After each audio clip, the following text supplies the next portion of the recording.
Hi, all here and there.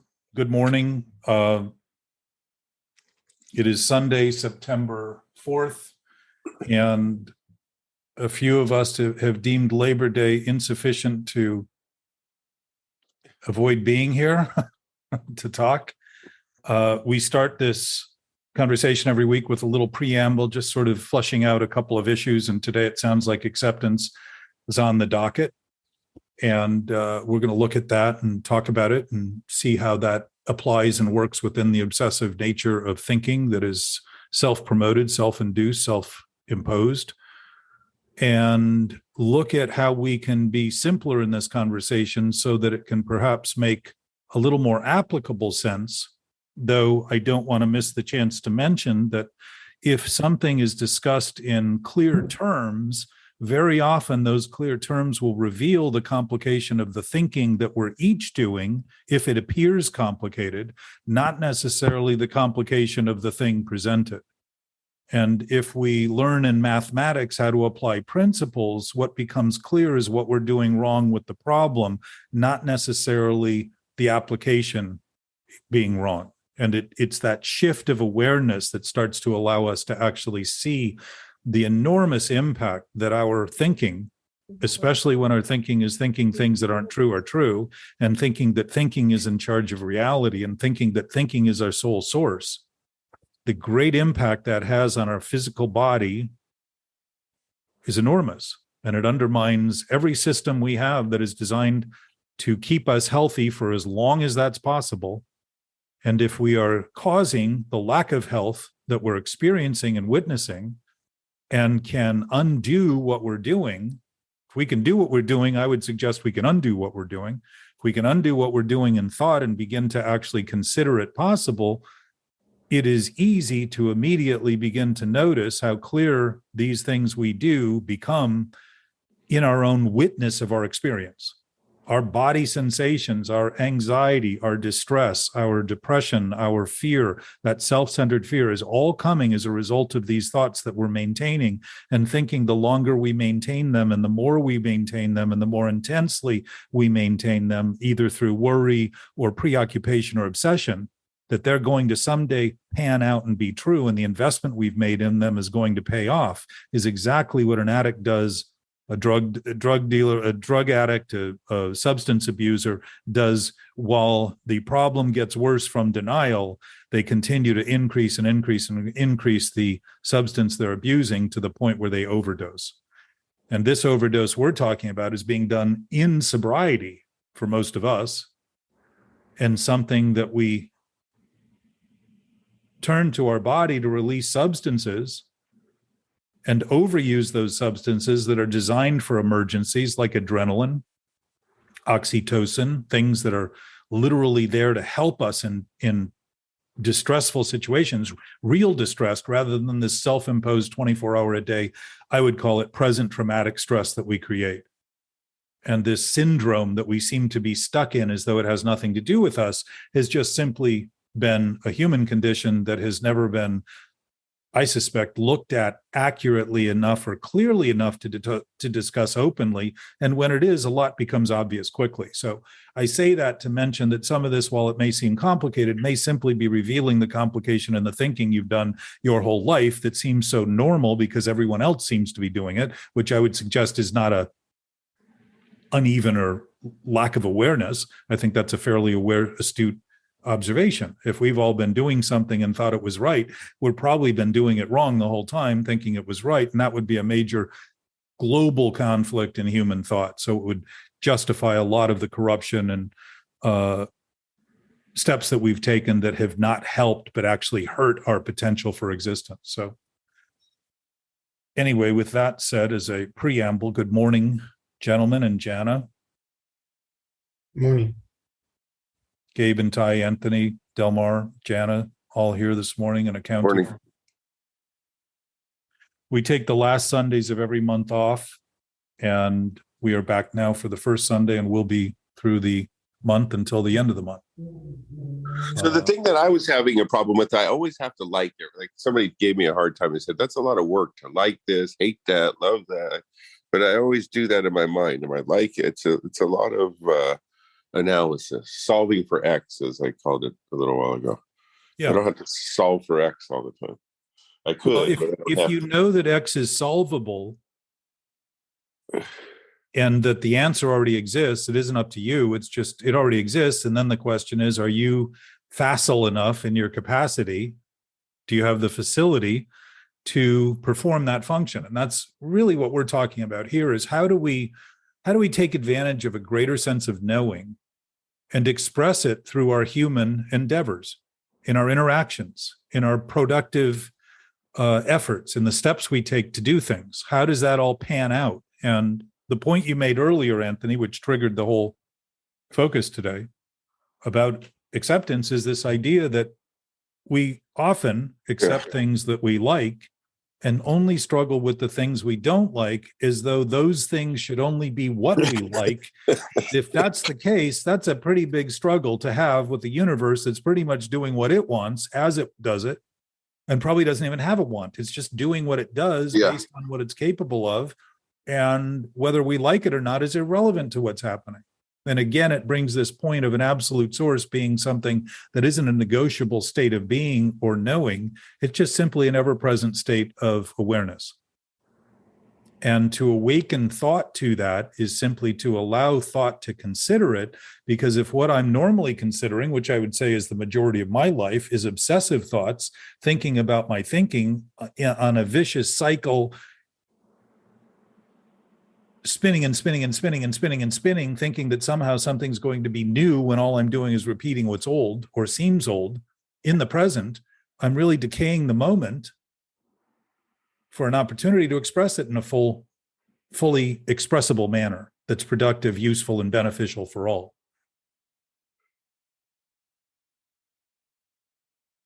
And I would suggest that has defined a lot of human history. Some of the greatest efforts we've made have been harmful, more harmful in the long run, while looking like they're big solutions in the meantime. And it may be why the word mean time exists. Yeah, and I guess for me, I'm thinking what I don't like. I don't like when people do things I don't want them to do, whether it's too much noise or something that's interfering with me. But I think even worse than that is I'm harder on myself. The thing I don't like is the way I talk to myself, saying that I don't have enough something or I haven't done enough. It's a very vicious self-talk. Well, Anthony, when you think it's the other people who are doing what they're doing that's causing the problem, you're thinking you have nothing to do with the problem. Right. So that's about as hard as you can get on yourself. Yeah, that's the acceptance part. Like I forget in theory when we're talking about it, I'm like, whoa, what is your part in this? And no, it's like, but when it's actually happening, I'm like, I got no part. They're bothering me. That whole thing about having ears does not count now. Addiction, it tends to go blind to what it's doing because it's the only way we can justify continuing to do what we're doing, because we know we're insane. When they're making noise, I never once think about it, how it's my fault that I have ears. Like in theory, when we're discussing it, I'll get that answer right on the exam. But when it's happening and they're bothering me, I never sit there and go, God, I have ears. It's partly my fault. So that, Anthony, I would say is probably rings true for anybody who does that. Not just you. It's not, your particular idea that this is just you is one way of turning your situation into some grandiose idea that makes I don't care so special in doing this that it wouldn't qualify for anyone else. When I would say we all share that to a degree. In some way, we're doing it if we're actually looking at it accurately. But if you look at the words forgiveness and forgetting, and think about self-centered thoughts as a self-centered in thought, meaning the more I think about myself, the more I think that self I am is what I think. Uh-huh. That isn't who I am. That's just what I'm thinking. That too is, again, that same thinking of thinking it's the neighbor's noise that's bothering me rather than my predisposition or idea that I don't like it. And I do have good hearing. It doesn't mean that I'm going to like it when I start realizing that my thought is what's in collision. Yeah. It just gives me a chance to think less about killing the neighbors for making noise and thinking about things I can do. Yeah. To minimize it or to talk to them in a way that perhaps they understand, rather than react to me because I'm so aggressive and in such a desperate state of mind trying to think it's all about them rather than huge. That's really happens for me. Well, again, Anthony, if My sense is if we have a basis that's right, that we all share, then what we do wrong is equally shared by us in ways that we make believe are specific to us, so that we can claim it's only me and everyone else is right. And why am I such an idiot? And I'm the lonely person out. And, I'm the exclusion to the whole thing, when in fact, for us to even consider that is an admission that we're part of the whole thing. And then not to be too hard on yourself, to take responsibility, but not go overboard and tip the teeter-totter the other way where it's... You can't be harder than making believe a self that doesn't exist is who you are. Think about that. If you're discounting in your own thinking who you actually are for the sake of making believe you're who you think you are, and then you're going to start to try to self-help and self-defend that self that has no basis, how much harder could things get? Yeah. My experience is that ego isn't just these flagrant things that we do and say, oh, my ego just really got the better of me. It's every thought we hold that isn't true that we believe in, every single one of them. And I would say that turns just about everything we think into a potential for ego. So the self we're talking about isn't one that we're trying to get better by catering to it, because if it has no basis and I'm catering to it and thinking I'm going to love it more when it's based on hate and fear, because it has no essence and I've given it the essence of reality and truth, it would be fearful naturally, because I know better than to think that. And that's where these words forgive and forget are interesting. Yeah. If I allow things, and we've talked about this before, Anthony, too, this perfection, this idea of perfection, constantly striving for perfection. If I allow things to be as they are, and by the way, while I'm allowing it, they're already as they are, it doesn't require me to allow it, but my experience in thinking now begins to consider that if they are how they are, regardless of whether I allow it, I begin to see that my thinking has absolutely nothing to do with how they are. And yet my experience has everything to do with the way I'm thinking about them. So let me ask you a question then. Are you following that before we go to your first question and run off another rampage? Yeah, because this is about that. Okay, but hang tight. Hang tight. So if forgiveness is letting things be as they are, then the only thing I hold against people are things they're no longer doing. And what am I really suffering from but thinking it's all about them and not about me? And I'm really struggling with what I'm doing in relation to them, and what I'm not forgiving is my own unforgivable action to make believe that who they are now is only what I think they are based on something they stopped doing a long time ago that I am still presently continuing to do right now. Yeah. Now think about forgetting. So there's forgiving. Forgiving is letting things be as they are. That's humility. That's honesty. That's acceptance in its core. It's the basis of starting to see that principles, spiritual principles, are all the same. They all add up to love. And what is love? Giving. Always. Generous, supportive, complete, whole. So that's forgiving. That's allowing things to be as they are. If they are as they are and love is the essence of all the principles, then they are that regardless of what I think. And the only thing that I'm struggling with is my thinking. So what's forgetting? Self-centered. What can I get out of this? If I forgive them, will I have a relationship where I can get that thing I finally wanted from them and extract the revenge I think I can get because now I'm being good in relation to them and thinking I'm some big deal? Forgiving isn't what I get from the other person. It's what I begin to get relieved from when I stop fighting for the thoughts I have that aren't true and correct and wrong. So what do I become when I'm doing those things against that other person? I forget. I want to forget conveniently to pretend, because I can pretend I'm not doing what I'm doing. I use forgetfulness. It's interesting that we struggle with fullness and wholeness and feeling self-esteem and self-worth and value when forgetfulness is full of forgetting, which is what? Ignoring, denial, fighting, pretending it's not happening, pretending it's not me. That's that full-time job you were describing, in that perpetual, constant trying to maintain these ideas about what you don't like and try to fix them rather than see the consideration of them as irrelevant to how things are. And yet you're perfectly free to have those judgments and those decisions and those conclusions. It doesn't make them right and it doesn't make them real. It just makes them something you're doing. Go ahead with your question. I was going to talk about, it's interesting, but does your personality create your personal reality? Does your personality create your personal reality? If your personality is made up of who you think you are, how you act, and how you feel, that's your state of being. So your personality. Well, wait a minute. You're describing now characteristics that we make up as being our state of being. That's a stretch. Does your personality create your personal reality? Anthony, you're making a point. Yeah. That we think because we can conclude things based on the characteristics that we think we are, which would be the personality or the persona. Yeah. We're just giving it a form. Yeah. We're giving it an appearance. We're giving it, like on a stage, a role to play. Yeah. Then those are all self-induced, self-imposed, self-potentials of a self that we're creating. Now, I wouldn't call that reality.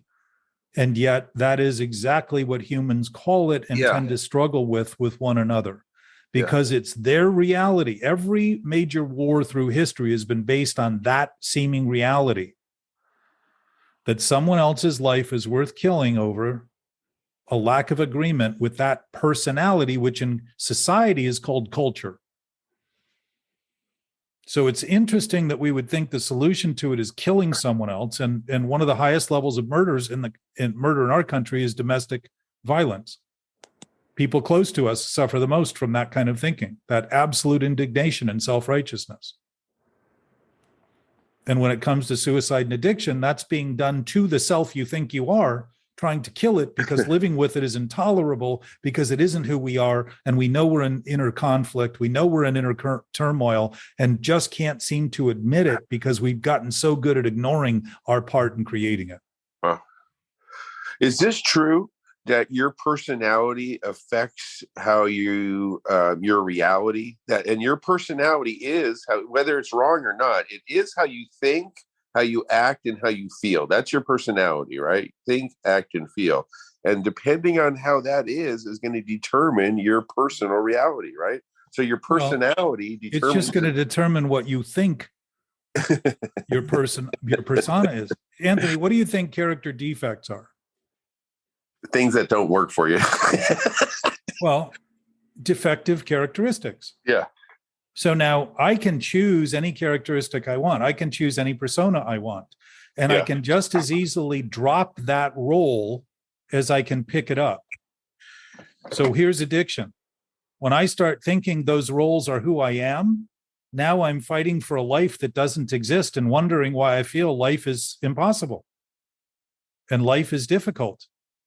And life is hard. And think of the terms life isn't hard. Life has never come to earth and said, man, I have been struggling for billions of years trying to keep this all together. It just does what it does.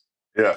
This is the way I got to keep it on a Sunday, just basic. Like, this is what we always talk about. And once again, next week, it's like, okay, let's start that again. You're not really who you think you are. Because I've got to spend all week.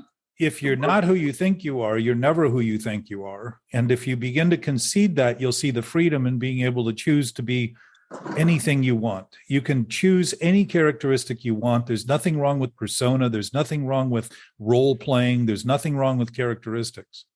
It's the idea that they become true and real that we think then, as master of creating them, that we become a slave to them. And that's a pretty sick condition to impose on ourselves when it actually undermines the potential for us to even choose characteristics or personas to play with and to try on. Just like clothing. Most people wear clothing. I don't know a lot of people that go anywhere without clothes. And they're all choices on how we want to appear. They're all based on, most people do not wear clothes that they absolutely hate or feel completely uncomfortable in. So those are choices. It's just like the characteristics we choose. Defective characteristics, which in the 12 steps is what we're looking at beginning to reduce the power of and abandon the self is what we're asked to do. In the end of the 6th step in the 12 and 12, it says we abandoned limited objectives. Abandon isn't some slight kind of just some of them and hang on to other ones that we like because we think someday we'll refine them into something that will be good enough for us to be satisfied, and yet find ourselves for years and decades struggling with the same mental anguish that we drank over and did drugs over. And I'm not suggesting it's the same in terms of the blinding nature of compulsive actions, but I would suggest that every one of us who are participating in that mental problem still have compulsions that they're actively engaging in, probably on a daily basis, that may seem slight and like something less than the worst we've ever done. But if they're happening at all, they're indications of the fact we're still managing and maintaining this thinking, this undercurrent of thinking that's eating us alive, literally. It's undermining our body's capacity to function. And when you undermine health, you create lack of health, which is called disease, dis-ease, lack of comfort, lack of stability, lack of homeostasis, which is a natural balance bodies are designed to function on. Okay, so here's the mental obsession actual reality for me. I'm struggling a little bit with trying to make sure everything is orderly. I get a tendency to make a mess, and I have my stuff everywhere and I'm not putting it away. So you know what the struggle is, Anthony? What? Your thinking is not orderly when you're constantly having to adjust your thinking to what you think is happening rather than what's actually happening. Yeah. And as you begin to concede what is actually happening, and what's actually happening has always been actually happening, and there isn't any other possibility. We talked about this the other day. Within the realm of possibility, what's happening is what's possible. Mm-hmm. So if I think what's happening shouldn't be happening, I am now opposing reality with under the name and guise of it being my reality. And it's impossible because reality is not in short thrift. It isn't shy of itself. It's whole and complete in whatever it is. Yeah. So here's my struggle. And that reminds me of what I was struggling with before, and that helped. But the struggle right now is I want to make sure my place is spotless. Like I have a neighbor their house is just perfect, right? And I want Anthony, it's the same struggle.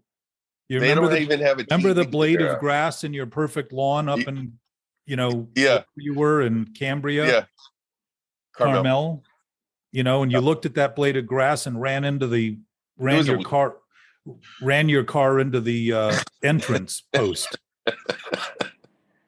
So the point is, you think of these things every week as something unique to the week, but they're based on the exact same underlying issue in your thinking every time. Wait, what? So here's the struggle. So I got this chair for free. I know the struggle, Anthony. You're going to repeat a story and think it's unique, and it isn't unique. But I need a solution. Here's the start. We're here. No. I'm not giving you a solution to that. The solution to that is your struggle. So there's your solution. You've already got it. And I'm not here to give you solutions to pinprick every single little thing when we can actually notice that there is no bubble to pop when we start recognizing that all of these things are based on delusional ideas. Well, here's the mental obsession, though, because that's what this Anthony, you think I would be lacking in an understanding of that? Test me. You need a little more clarity, Jeff. Test me. We've gone over this long enough and many enough times for me to notice that I only give you the impression that taking that conversation any further is going to somehow answer the problem now, while you go right back out next week and create a new one to come back and create a new one to come back and create a new one. I am giving you money and currency to go buy more drugs and kill yourself by doing that. And I'm not interested in that. So you want to talk about the source of that problem? Yeah. Okay. What do you think that might be? You.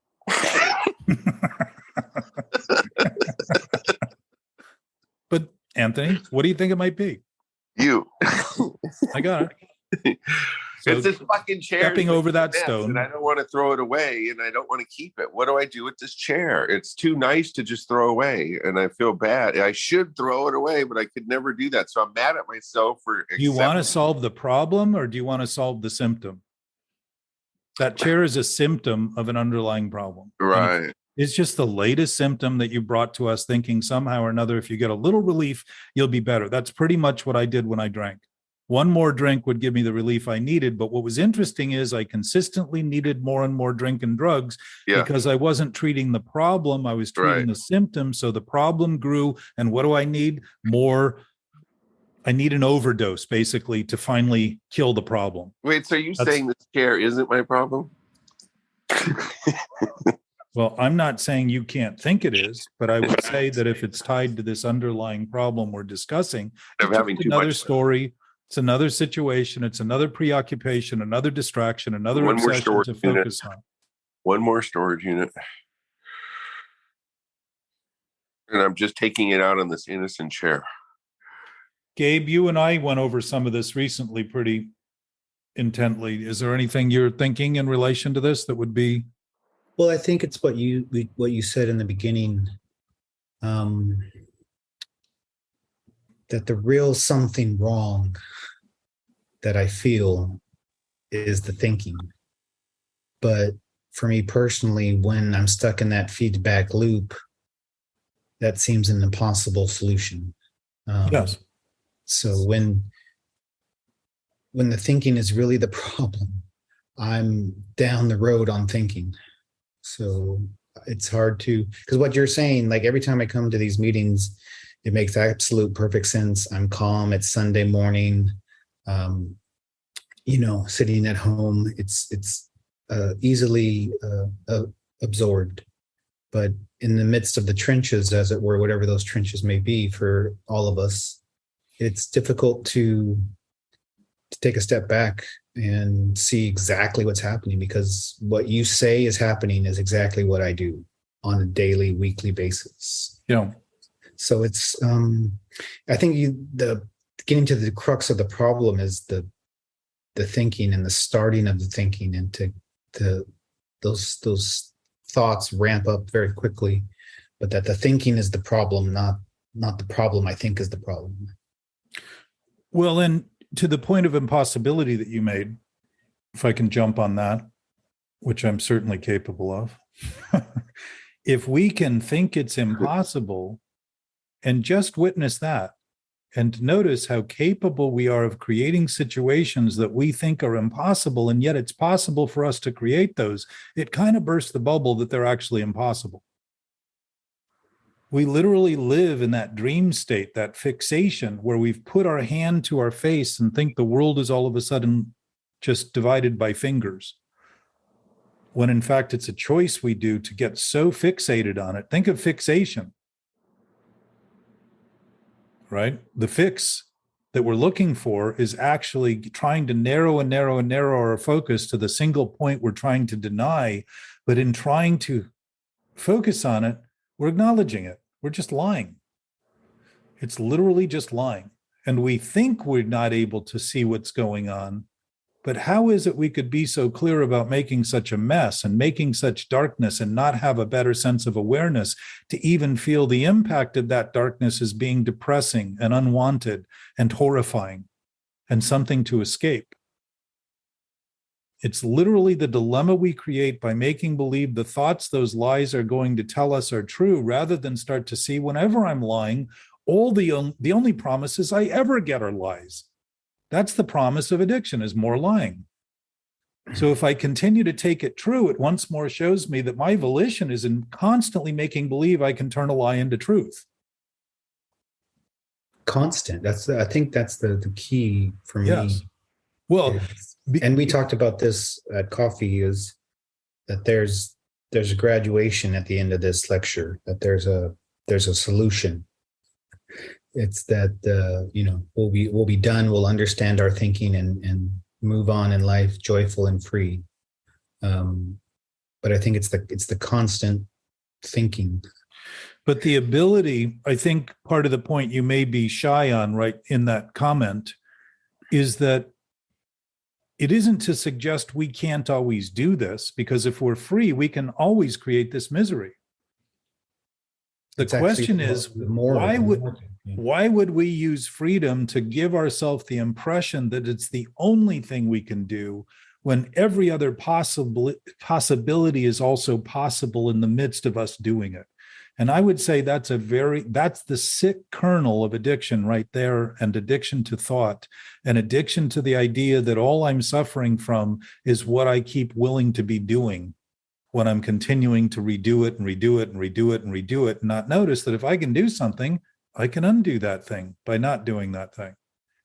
It's just that I've done it for so long and my investment is so great. I want to get some gold back for the interest I've paid to it. I want to get a prize. I want to get some benefit from all this pain and suffering. And so what do? Suffer more and think somehow there's going to be a payoff for that. But the payoff is, in fact, the desperation. It is, in fact, the anxiety. Are in fact, the disorders. They are the payoff because they're telling us clearly something is wrong in what we're doing, and what we're doing is in thought, not who we are. It isn't what we are that's wrong. It's what we're doing with what we have in our body that's wrong. Just like if we were drinking poison on a daily basis and thought we had horrible stomach problems and something was wrong with our body, we would be right in the assessment, but we would be wrong in thinking it was my body's problem and not what I was doing to my body that caused it. Can you reiterate that, Jack? Because I think we talked about that at coffee, but what's wrong, Jack? Let's reiterate what's the wrong thing. But the only thing I can do is keep doing what I've done and think somehow that will get better. That's an addiction. Yeah. And if you think about drinking and using, I never worried about the line I was about to do with Coke or the drink I was about to have. I was always worried about where's the next line. I knew at some point it would run out. I knew at some point the bar was going to close. I knew at some point the bottle would be empty. And there was a certain desperation in that because all I was doing was treating my symptom to feel better about what I wasn't doing to get better. Because what I was doing was chronically thinking wrong thoughts could be overcome by feeling better about them. And that's a conflict. If what's wrong in my thinking, I try to overcome in the symptom, then I'm addressing the symptom as the problem rather than seeing the cause of that symptom as the problem. If I'm feeling bad and want to feel better, why not just look at what I'm doing that's bad in my thinking rather than make believe somehow I can feel better by denial and obsessing myself and fixating on other objects and people, places, and things, and think that that attention I'm paying and consumed with that causes anxiety and stress and all those other sick byproducts in our body has no impact on me.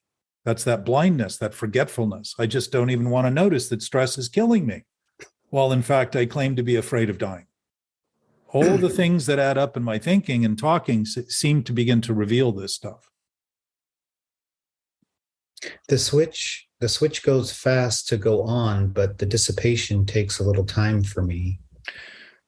And I think what you said it's just perfect sense. Every time I hear it, it's perfect logic and sense. When I'm caught up in the moment in the feedback loop, it seems untenable. But well, and that's exactly what a lie would tell you. It's kind of, Gabe, like saying that you now understand the principles of math and you want to go back to using the wrong answer and see if you can't get that problem to finally be right. By using the math. Yeah. Yes. The wrong math. You realize, well, by using 3 + 2 is 4. And Every saying, day. now that I understand the principles, I'm going to go back and see if I can make it work now. So let's get to that problem. Okay. What's That's where we that? are. What's that coming from? What's that thinking about? You and I talked about it. You and I talked about You it. think you are? Welcome, Jackie. Hi, everybody. Hi, Jackie. Good to see your Hi. picture. We can hear you Thank you. typing. Oh, shit. So if the problem is in the thinking, then I would suggest, and I came to realize that the biggest problem, and the book talks about this, it says, look at our motives, look at our lurking thoughts.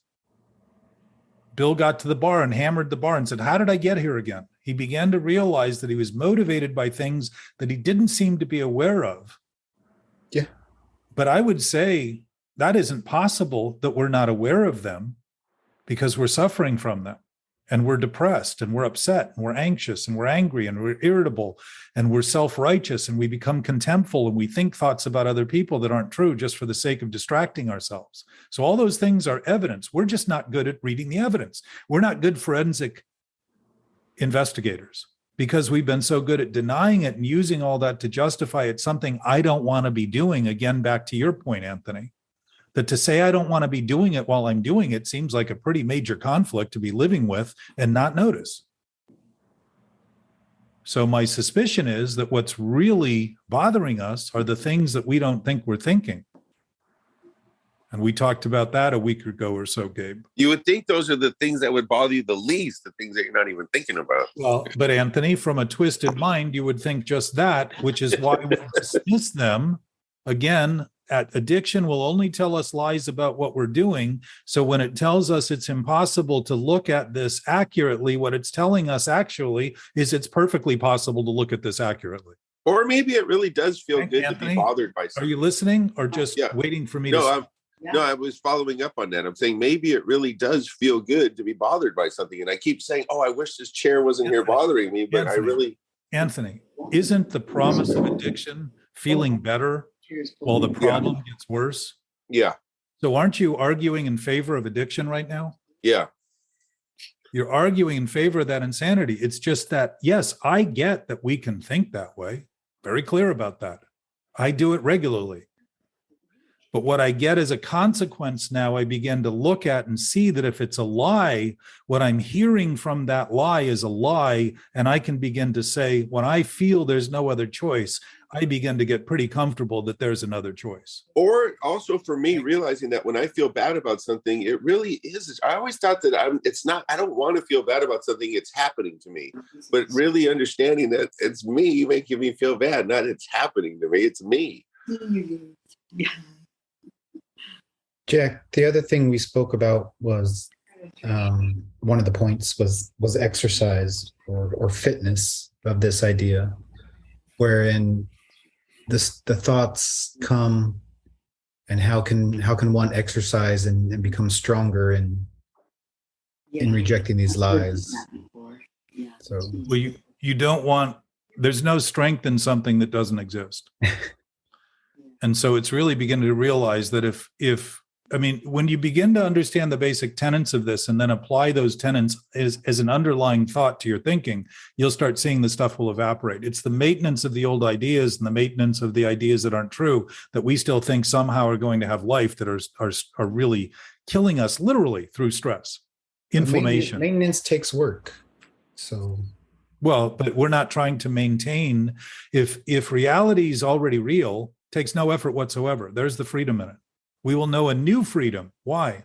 Because it isn't the kind of freedom we get when we get these little gaps of opinions because we've come up with a new manipulation of what's happening to feel better. Because we end up right back in the same problem, Anthony. That's what I watch you do a lot. You dive back into some new wrapping of the gift, and basically you're just sealing yourself off from the nature of the gift further and further and further, and thinking it looks better. But Anthony, it's not just you. I'm using you as a chance for anyone listening to see that this is something that has become so commonplace as to think it's something we can't otherwise help but doing. And that's a lie. It's an absolute lie to make believe that who we are is what we think. And as a result, we are destined and condemned to fight for that self that doesn't even exist and think someday we'll get better. The whole fight, if there's a fight in it at all, Gabe, it has nothing to do with an absolute source. And if there's maintenance, it's all to do with thinking now it's still up to the self I think I am to do the maintenance I need to get to the place I've never been when I've been there the whole time. I can't be anywhere else but in the present. There is no other place than the presence. It doesn't mean I can't think there isn't. It doesn't mean I can't feel there isn't, because my feelings are going to follow my thoughts. But it means there isn't any other place, period. That's a basic tenet. Yeah, for me, let go, absolutely. It's still something I don't think I've done is let go, absolutely. Well, let me make a suggestion to you and all of you.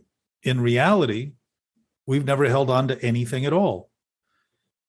And if Bill was telling us to let go absolutely, he was basically condemning. If he thought we needed to let go of every piece of the dust that never existed that we thought we held, he would be offering us a torturous existence. And it's pretty much what most of us experience when we think we need to let go of every single one of those ideas that we come along that we make believe is true, when if we simply look at the effect they're having, We can begin dismissing them as being lies when we feel the effects of the anxiety and the stress and the conflict and the turmoil and the emotional instability and all of the doubt that comes from it. Anthony, all questions are based on doubt. All doubt is based on doubtful thinking. When we think correctly, we don't have doubt. We just know to operate and act. Major threats help us see that. But We still do could not be wrong, though. We don't have doubt, but we could still be wrong. But when you're doing something, you might be doubting it, but it could still be wrong. Well, if you're doubting it, it is wrong, is what I'm saying. You could still not doubt it, and it could still be wrong. No, you could think you're not doubting it, but you know something's wrong. This distinction doesn't leave any room for the bullshit that we create to make it appear to be, oh, well, I don't think it's there, so it's not there. And I'm now accepting them because I'm putting up with them. That isn't acceptance. Tolerating people is not accepting them. It's an indication that you're intolerant of them. You've got to come up with a balance for that intolerance. It's better than being intolerant blatantly, but it's also, if it's not looked at accurately, just becomes a new management cycle to manage the problem. And to your point, Gabe, the problem is what we manage, not the solution. And that's the unmanageability of the first step. There is no management in knowing, in an absolute nature, in something that absolutely doesn't change. The stability of it is its stability. It doesn't fight for itself. It doesn't condemn us to believe it. As a matter of fact, we are so free that we've created the condemnation to make it appear to be the fault, the faulting party, God, and God not listening, and I'm not getting my prayers answered. And we don't happen to see God in anything for the most part other than in human terms: vengeful, spiteful, hateful, judgmental, contemptful. I wouldn't say that's a loving source. I would say that's a human-bound source. Family Zoom just started, so I might take this. And if you want to see, I'll take it, Jenna. But Jenna, you may need to mute. Okay, so maybe I'll just walk over this way. I'll leave this here. I'll walk. Yeah. Okay. Yeah, I'll go there. Hey, can you also touch on the Jenna, aspect? we need to mute. Oh, Can you also touch on the subject of destiny, like where you're saying don't try to make things happen, that just let everything be as it is? There's this just the simplicity of letting it be, whereas like, let's make things happen. So at what point can you make stuff happen and then be okay with just letting everything be the way it is? I would suggest, Anthony, when you think it's up to you to let things happen before things are happening, then you now are responsible for everything that's happening in all of its detail, rather than simply concede that the nature of responsibility is everything that's happening. So it's already happening. It doesn't take your acceptance. It doesn't take your agreement, your trust, your belief, your faith, none of it. It's already happening as it's happening. And it's probably the best evidence if we struggle with an idea that there's some unseen knowing source, which can be tricky because if we can't see it, what do we do with it? But consider that everything we do see has substance that we never see. We never see our brain, but we talk about our thoughts incessantly. I mean, some people have seen their brain, but when they do, they're probably not thinking too well. So we see the substance, which would be under the standing we have, the substance, the nature of the foundation of our essence, while it is unseen, is obviously seen in potential understanding. So understanding sees what we can't see in form. We can't even see our own eyeballs, which is a pretty good indication that the idea that we need to see substance either confirms or discounts substance. We don't even see our own eyeballs, and yet we don't wake up in the morning and say, I can't see my eyeball, I can't see anything, I'm blind. We still go about letting our eyes do what they do, see what they see, as it is, and then we think about it and come up with a conclusion as to what we think it is. And when we think about what's happening as being what we think, we're not thinking about what's happening, we're thinking about what we're thinking about what's happening. So what's happening is very good evidence. If you just sit for 20 seconds, 10 seconds, 5 seconds, and just notice, observe, in that quote I send out from Wittgenstein to say, he said, don't think, look. And what he's saying is he's talking about, and he struggled with depression. These guys that look at this, Bill Wilson included, struggled with depression because they noticed it. They saw it. They didn't understand it, and they struggled with it and wanted to know more about it so they could solve it and resolve it. But if we're using the thinking of who we think we are, we're just going to create more of it and wonder why it gets worse, rather than just start to see when it gets worse. I know what I'm doing. I'm thinking about myself as being true and real. I'm thinking about that self and thought being true and real. Can't be truth and reality if I'm struggling with it, because reality and truth have no struggle in it. And we think only of the universe and what we see as reality and truth. This would include something that we cannot see and cannot comprehend. But to comprehend, we can't comprehend it is comprehension of it. To simply concede that is the beginning of taking the names and the labels and the shapes and the colors and sizes we've applied to it and start to simply notice that it is what it is, regardless of what I think. It does not evaporate and go anywhere when anyone dies and stops thinking. So it must have a substance to it that's much greater than what I might be able to imagine in thought. And if I can start imagining that, now I'm able to comprehend something so profound as to allow the thoughts I have about it to dissipate in the vastness of my own consideration and start to allow, Anthony, you're talking about what can I do with that freedom? Yeah. I can start choosing to do anything and not feel condemned to any of it. So what I will do will probably not be poison the waters and poison the air and poison the earth as a result of it and say, look at me. And I made $1 billion contaminating the next 250 human years of life. We might think of things in ways that are so much more profound than anything ever imagined that they would solve issues we think are worth fighting over today, and would laugh at the fact that we actually ignored and overlooked and pretended it wasn't even available. That's the kind of ignorance it leads to on a global scale, because if we're doing it individually, we're built on the same platform, we're doing it collectively. And to think in global terms is not grandiose. To not think in global terms and think that we're just pitiful little creatures scraping our feet against the earth is grandiosity and arrogance. It's an attempt to make a self that doesn't even exist everything while ignoring everything in the name of that self.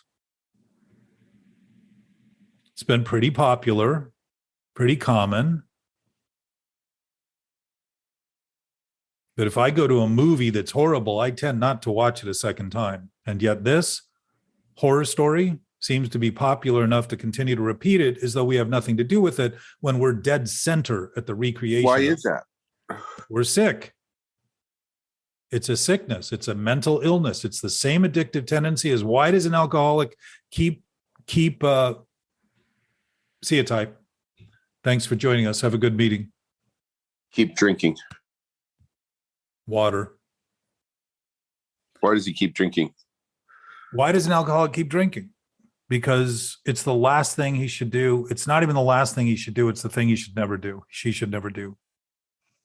Why do we keep doing it? Because we want to prove someday it'll work. Someday this vain effort we've been making in trying to turn a lie into truth will become true and alcohol will work. And as many of you have heard within the rooms, within meetings, a lot of people, as they begin experiencing simply the idea that they're powerless over alcohol, just that consideration, and they go out and drink, the drinking no longer works the way it used to. Because the thought is changed, it dissipates the physicality of the ability of the body to be relieved, because the lie isn't there. The reality of it is they start saying this doesn't work. And if we're witnessing the thinking that isn't working and start to admit it and live with it and watch it rather than try to fight it, and, like you were talking about, Gabe, if we need to steel our resolve to stop it, we're actually thinking there's something there to stop, and we're giving it credit that's undue and untrue by maintaining the idea that there's something to fight. If delusion is delusion and a mirage is a mirage, nobody ever got to the oasis in the desert with shade and water that they were seeking because they were desperate to get it. Isn't it curious that nobody in the desert saw a mirage as a desert? They always saw it as an oasis. Why? Pretty convenient delusion to have when it's the one thing you need.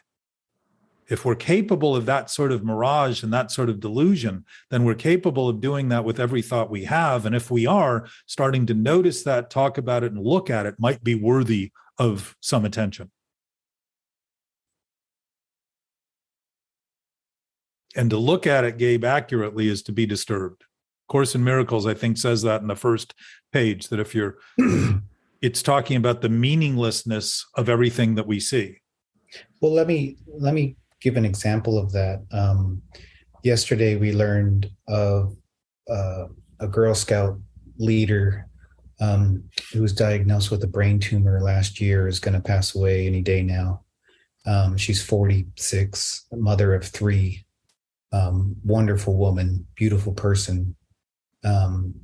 And those same feelings in my chest and in my heart are the same ones that I have when I'm lying with myself, is thinking who I think I am. It literally is the same sort of stress. It's the same unease with something that's wrong. Yes. It was literally the same pain in my chest, hearing this news and sort of being in that moment. It's sort of, I don't know, I guess it's clear, right? It's the same pain and the same stress of something wrong.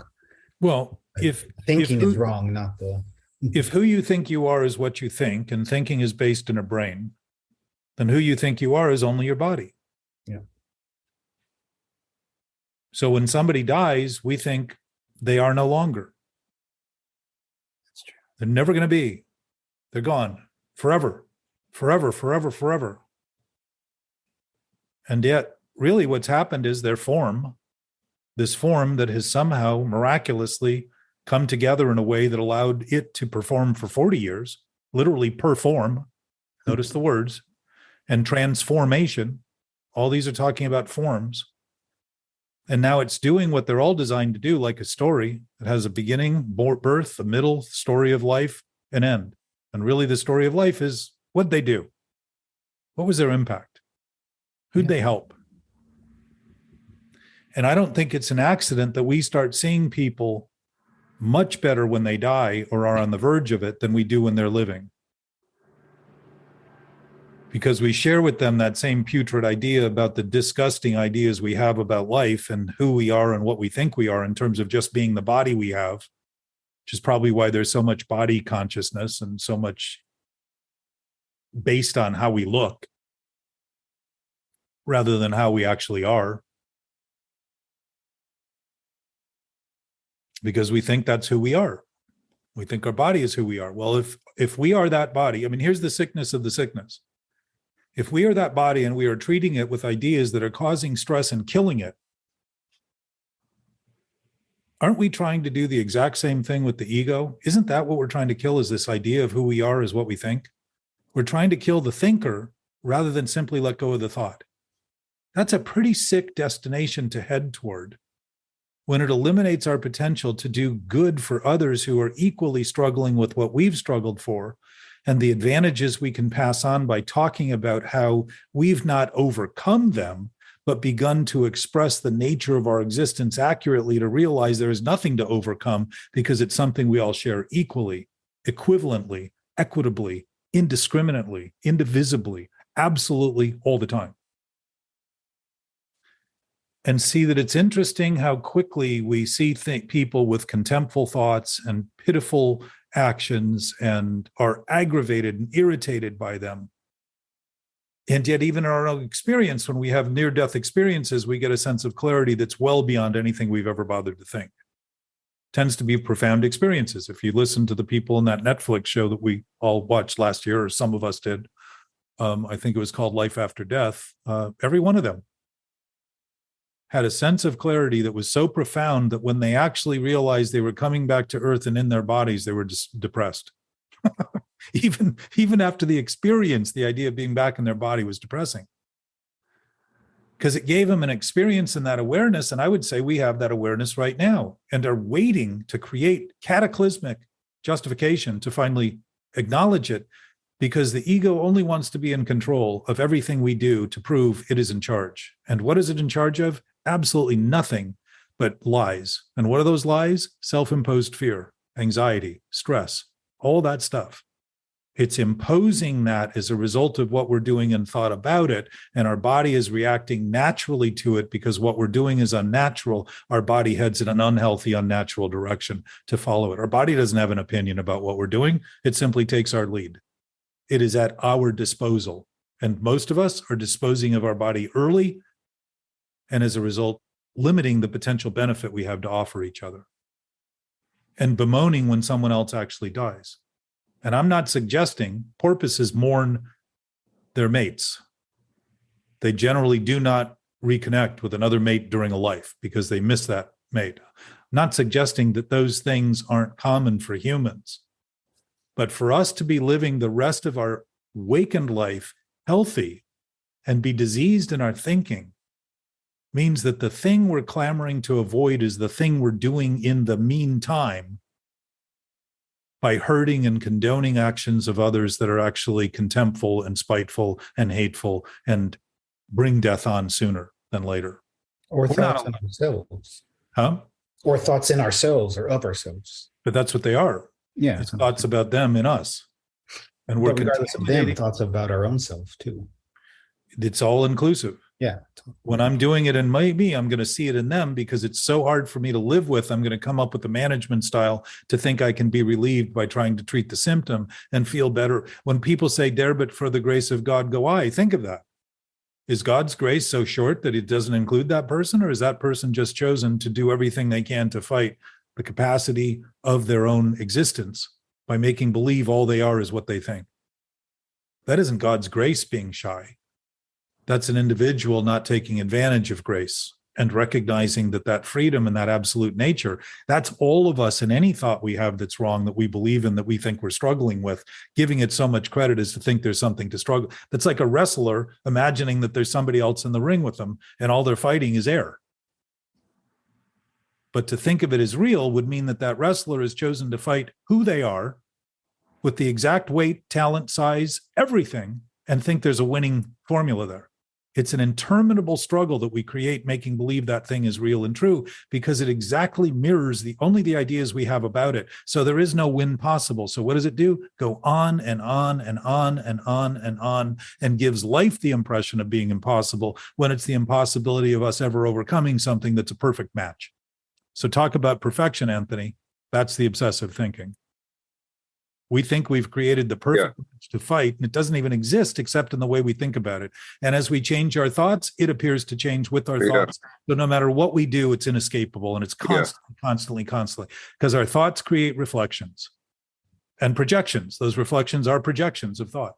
Doesn't turn it into reality, but my sense, Gabe, is that impression that physicists notice when people are looking at things is the imposition of their thought on those things that wouldn't otherwise be imposed on if we were allowing them to be as they were and not imposing our thought on them. We wouldn't notice a ripple effect just the way we do on a perfectly calm lake when we throw a pebble on it. It's going to create a ripple effect, and that ripple effect expresses it. It will move all the way to the other shore in some way. And the fact that we can do that with our own consciousness tells us that we are intimately connected to everything that's happening. So what we're doing in our own thinking intimately is reflected in everything that we see. And what is that reflection? Depressing when it's an imposition because it has weight. We're giving weight. We're putting weight. When we don't see things as they are, we're putting weight where it doesn't otherwise exist. We're insisting our resistance is confirmed in what we do to make believe that not thinking about it accurately is in fact true. Doesn't say we can't think about it any way we want. But when we think it's true and real, we seem surprised to see that we have an impact on something that actually, an impact suggests depression again. An impression suggests depression. When we start to think that thing we're looking at doesn't have anything to do with our thinking, we're not looking at the thing anymore, but we're looking at what we think of it as a result. I heard somebody say that he just accepts what happened that was bad. Is it just normal? He said to himself, I just realized that's what happens. This is normal. And I realized my mind doesn't ever go there. My mind always looks at it as this is a critical situation. I don't ever just go, oh, this is just normal. What happens? That's not my default. which I thought would be interesting. If that was my default, it would be a lot easier. Well, given that we're looking at acceptance today and looking at principles, I want to, rather than use them as a method of feeling better about things, I want to point out that if everything is happening as it's happening, and this was the beginning of the paragraph I was talking about in the Course in Miracles, it's making the point that everything we see is meaningless because everything we see we give meaning to. So it's saying that those things don't have meaning. They're just doing what they're doing until we think what we think of them is what they are. And that's ego. That's the idea that things all of a sudden become what we think rather than say, no, I'm just thinking about them that way. Yeah. There's a lot of freedom in starting to allow things to be as they are rather than make believe when I think about them that way, that's how they become. And even physicists, I think, struggle with this, Gabe. If we are still not believing that our subconscious is conscious to us, we certainly are seeing things with an idea that they are holding secrets from us. And it's the same reflection of the secret we think we're keeping from us by not believing that we know and have awareness of what we're doing in all respects. Our awareness when we don't like the consequences doesn't mean we're not aware of it. It doesn't mean it's not happening. It means we don't accept it because it doesn't line up with the idea that we need to like everything before it's acceptable. Yeah, it's the physicist is like the alcoholic, keep searching for the next galaxy, the next galaxy, the next galaxy. Yeah, we want to move to Mars to, while we've got a planet perfectly suited to our habitability. We don't need to build space stations on it, but we built the biosphere and it leaked. We've already got a perfect atmosphere that we're working desperately to destroy. We claim we want to recycle plastics, but we're using 10% more plastics annually. I think we're up to 500 million metric tons a year of plastic and claiming we're trying to recycle it. That's just insanity. Now, I'm sure there are people who think these things will be taken care of by a God that comes down and all of a sudden remedies it all. And maybe that's the case. Maybe God is just hanging around in a bar somewhere, waiting for us to finally give up and he's going to come and rescue all that. But I would say if that infinite source is infinite, it's already given us everything we need and everything that we have. And to think any less than allowing that source to express itself through us is going to have us do things to continue to make believe that something else is going to solve it while we continue to make the problem. And that sounds pretty conveniently just like addiction. I'm just going to drink until my problems get better and then I'll stop. And the problems tend to grow. Why? We're not treating the problems. We're treating the symptom. So we're doing it globally on all kinds of levels, and it isn't a coincidence. It's a consequence of our collective thinking.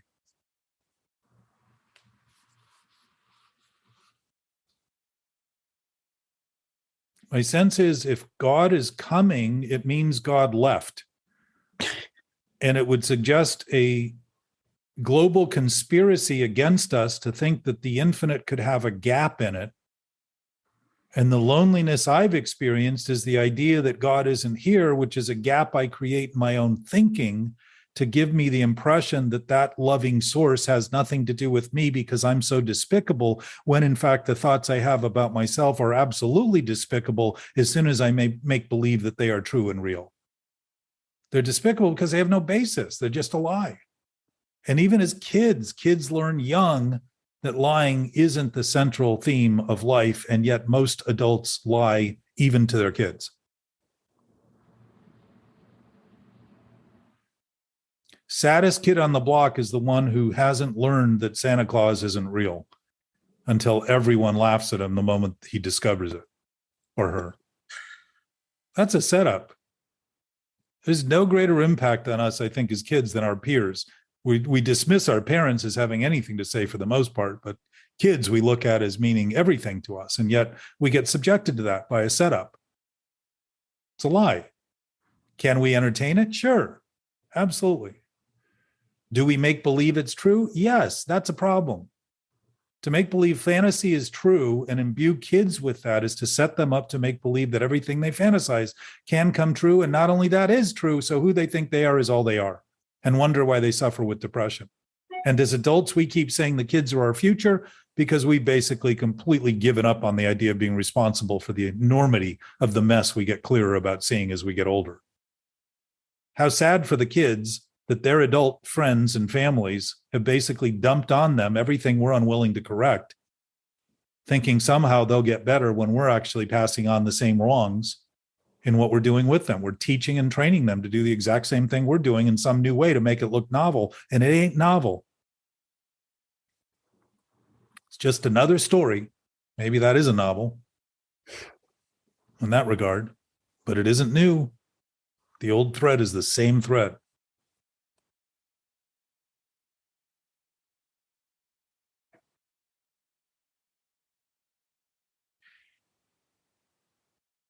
Going back to your point about the fact that it doesn't go away, Gabe, the potential for it doesn't go away. But what's interesting is if we've been choosing the worst potential, that means anything else would be better.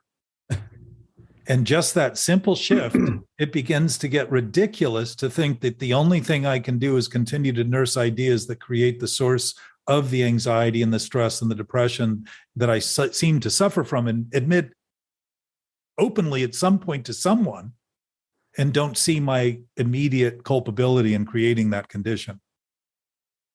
So if I can think anything else may be possible, it's beginning to see that what I think is true may also not be true at all, and really start to question my own motives and start to see that when I'm making believe things that aren't true are true. And if I'm struggling at all, I'll give you guys a clue. It's always something wrong. If there's a question, it's always coming from thought, doubtful thought. Always, Anthony. Always. So if there's a problem, it's never because you're thinking great things. You're like, God, I'm thinking wonderful things. I've got a real problem. Anthony, you could think great things and turn that into a problem by making believe they're true.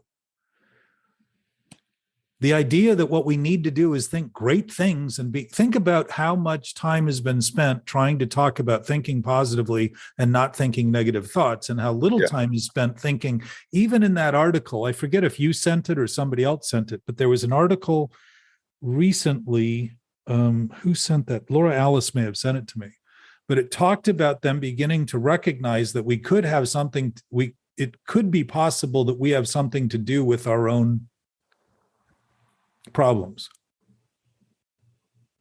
And at the end of the article, they said, because they're starting to notice that we can have effects just by how we think about what we're doing and mitigate and reduce and sort of ameliorate. And there's things working out and all kinds of stuff we can do to manage it. But the last paragraph said, the next thing is to start to ask, why do we have so many negative thoughts? Interesting that this was coming out of a university. Yeah. And the last thing mentioned is the thing we haven't even bothered to look at accurately. And why is it that we need to constantly think positively, gain more confidence, have more ambition, have more drive, push harder, have more energy, if we aren't opposing something that is actually a vacuum for energy, confidence, esteem, self-worth, value, etc., because there isn't any in it at all. What are we trying to overcome? Trying to overcome the idea that who we are is what we think, period. Thinking is a byproduct of our essence. Our essence is not the product of it. And when we begin to concede that, we begin to concede also that everything that's happening is happening, and how it's happening and why it's happening is irrelevant to the fact that it's happening. And whether I agree with it or not is irrelevant to whether it's happening, and whether I accept it or not is irrelevant to whether it's happening, and whether I like it or not is irrelevant to it happening. Starts to allow me to see the impact my thinking has on what's happening when I begin to believe that all I can do is think about it in ways that are acceptable to me or not acceptable or tolerable or intolerable, and not see that that's having the impact that's giving me the impression that it's the only thing I can do. Why? Because it's the only thing I've generally done. And I think repeating the same performance, somehow the play that sucks is going to get better. And the movie that's horrible is going to get better if I keep watching it. It's like taking a bite of sour milk. Few people would continue drinking it. And yet we do it in thought, constantly thinking somehow it'll get better. And the toxic nature of it, somehow because we can dismiss it and use denial to give us a temporary impression that we're better, immediate gratification, thinking, well, I can think it's not there and it's not there. And all of a sudden, look at me. Whoa. I've changed my reality. No, I've changed my experience to give me an impression I'm much more willing to accept and think that this new acceptance means I'm accepting. But what I've learned to do is figure out how I can't accept other things and just manipulate them into looking acceptable. That is not freedom. That is not ultimately looking at this accurately. It's seeing that if what's true is true and there's anything absolute, and I would say the universe is a pretty good example that something's been happening for a long time that seems to have a pretty good awareness of what it's doing because it never seems to fight itself and argue with itself. It may interact in ways that we would consider to be a fight, but I would say it's just interacting in the ways they're designed to interact. And most of the things that we utilize as beneficial have come out of those interactions, if not all of them. The makeup of our bodies, the oxygen, the atmosphere, the planet, all of that stuff came out of those interactions. Gold, platinum, all the things, diamonds, all these things we value so highly came out of those interactions.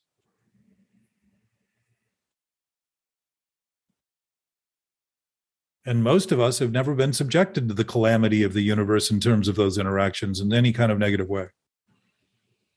And yet we've created the negative ways to give ourselves the impression that life's difficult, life's impossible, life's hard. When will it end? We hate the idea of dying and ask when it will end, as though we're in a rush. And yet my suspicion is we're not afraid to die because it's a very natural thing, and nobody of the 117, 18 billion people who have died so far have failed. We're afraid of letting go of the thought of who we are because it's filled with fear, it's filled with contempt, it's filled with doubt, it's filled with rage, it's filled with loathsome thoughts. That's it.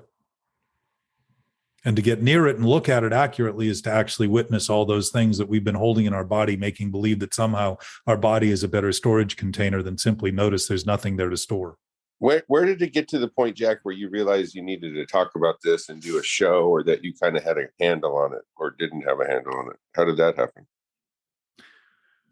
Well, I'd been talking about it for years to people one-on-one. And then a friend of mine who you know, Anthony, because you were at that men's retreat, asked me to do it at a men's retreat. And I said no for years because I have generally been fairly private in my whatever I do and kind of like the anonymity of life and working with sober people. But I began to realize that I agreed once and went and did it. And I realized that it had an impact on people who were there. And there weren't a lot of people, but it, what I heard a lot of people say, which was what I hear a lot of people say when I share at meetings, and don't always, I don't have a AA share when I share typically. It's really more about the thinking, because that to me is the core of the disease of addiction. But people said, I don't know that I understand it all, but I seem to get a sense that there's something there. And I said, well, that's your awareness. That's actually your knowing awareness, that sense that something's there. You don't need to make sense out of that because there's no sense that can be made out of something that can't make nonsense, right? The only thing that makes nonsense is something that makes sense. So thinking is that thing.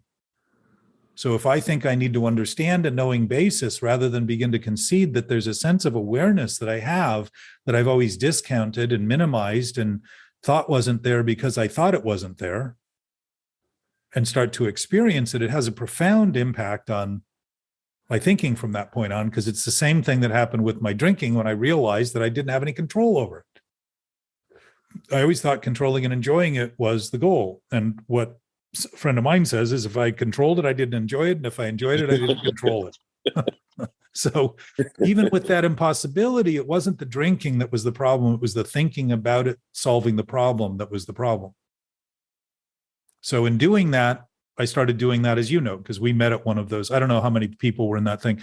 Generally, my thing is not required. I ask that it not be a requirement for people to attend the hour-and-a-half mental obsession talk. And so out of 60 or 70 guys, there's generally 12 or 15 that are interested in even hearing about it, because I want it to be a group that is interested enough to interact and start looking at it rather than just having numbers of people who are sitting there just shaking their head and pretending they have no greater idea about it. So that's how that started. And then COVID helped us get this going, Anthony. You and I had been in pretty constant contact. And I met Jackie and eventually Gabe and Jana and Delmar and some of the other guys who I have worked with who've heard this for 15 years, have come and gone. And, not everybody's interested in being subjected to this all the time. And I think having space and time is helpful to realizing that you do have an awareness that's very much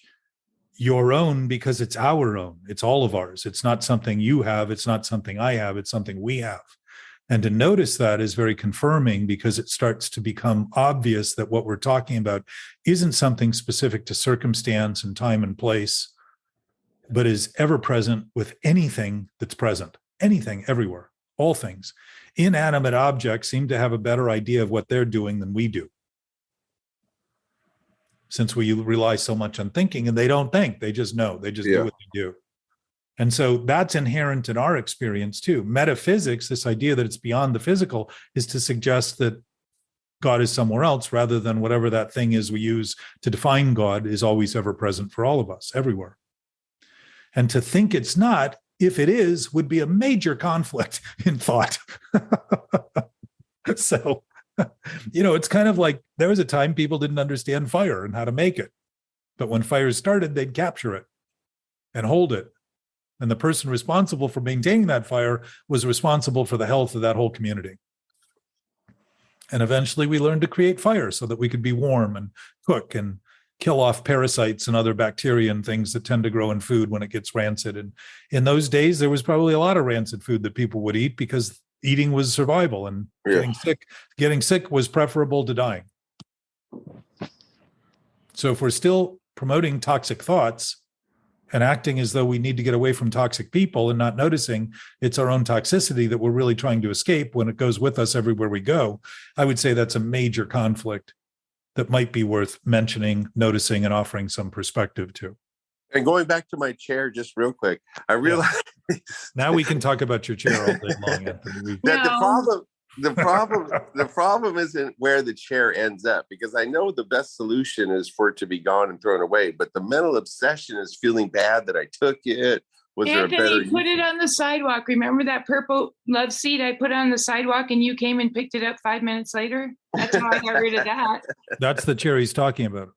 Oh, it's a purple love seat? No, it's not. But that's getting out. Anthony, that's the obsession. If you start to disconnect from the circumstances, the people, places, and things, and start to see that the core of the issue is what you're thinking about, you'll start to see that you have used all those people and all those places and all those things to justify what you're unwilling to admit you're doing in thought.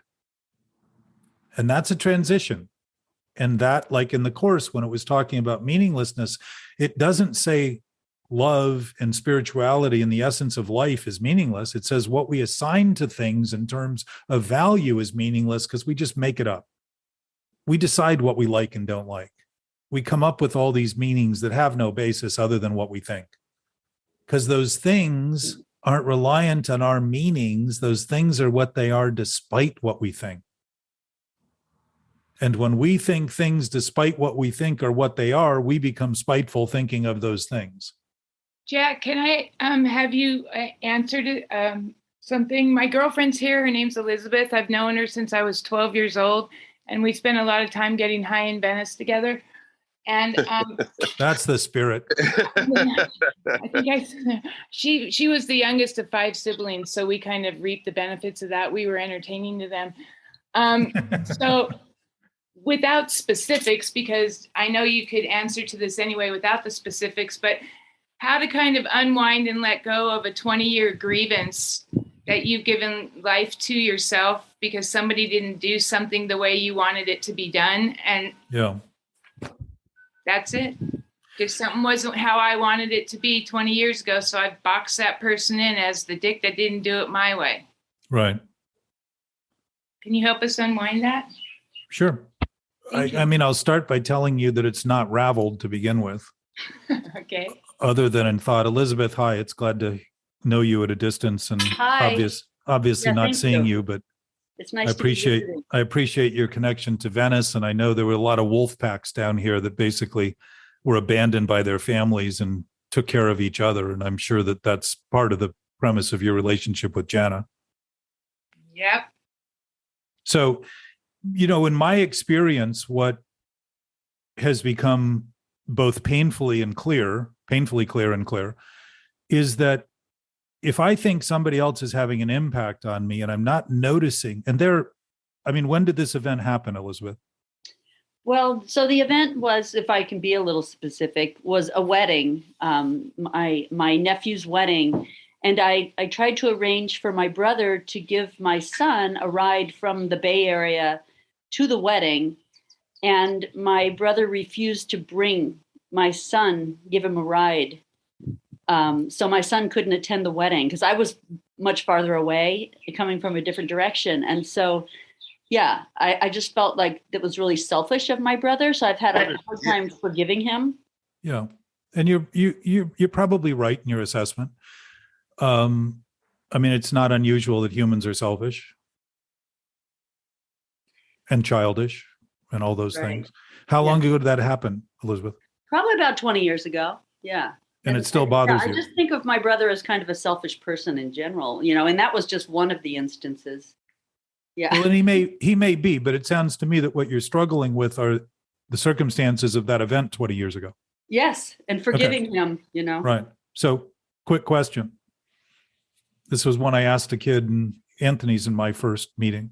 And the kid was from Orange County, and he talked about his mother abusing him as a kid, and like really abusing him. And he was upset, visibly. And I asked him how long ago it happened. And he said, 16 years. I said, how long have you been living this? And he said, ever since. I said, who do you think the common thread is since it stopped? She stopped 16 years ago. And who do you think you resent after 16 years of maintaining these thoughts? So right. It's like drinking poison and expecting the other person to die. Yeah, which you could do if you shared it with them, but it would probably be the Romeo and Juliet outcome where everybody dies. But the point is that we tend to be committed to these ideas that it's what somebody else did and isn't doing. And by the way, when we're thinking about things happening as how we think they are, we're not thinking about things that are happening at all. That's a disconnect. And then also, I see no responsibility for having the kid not there. Anthony, take a breath. This is your time to sit quietly.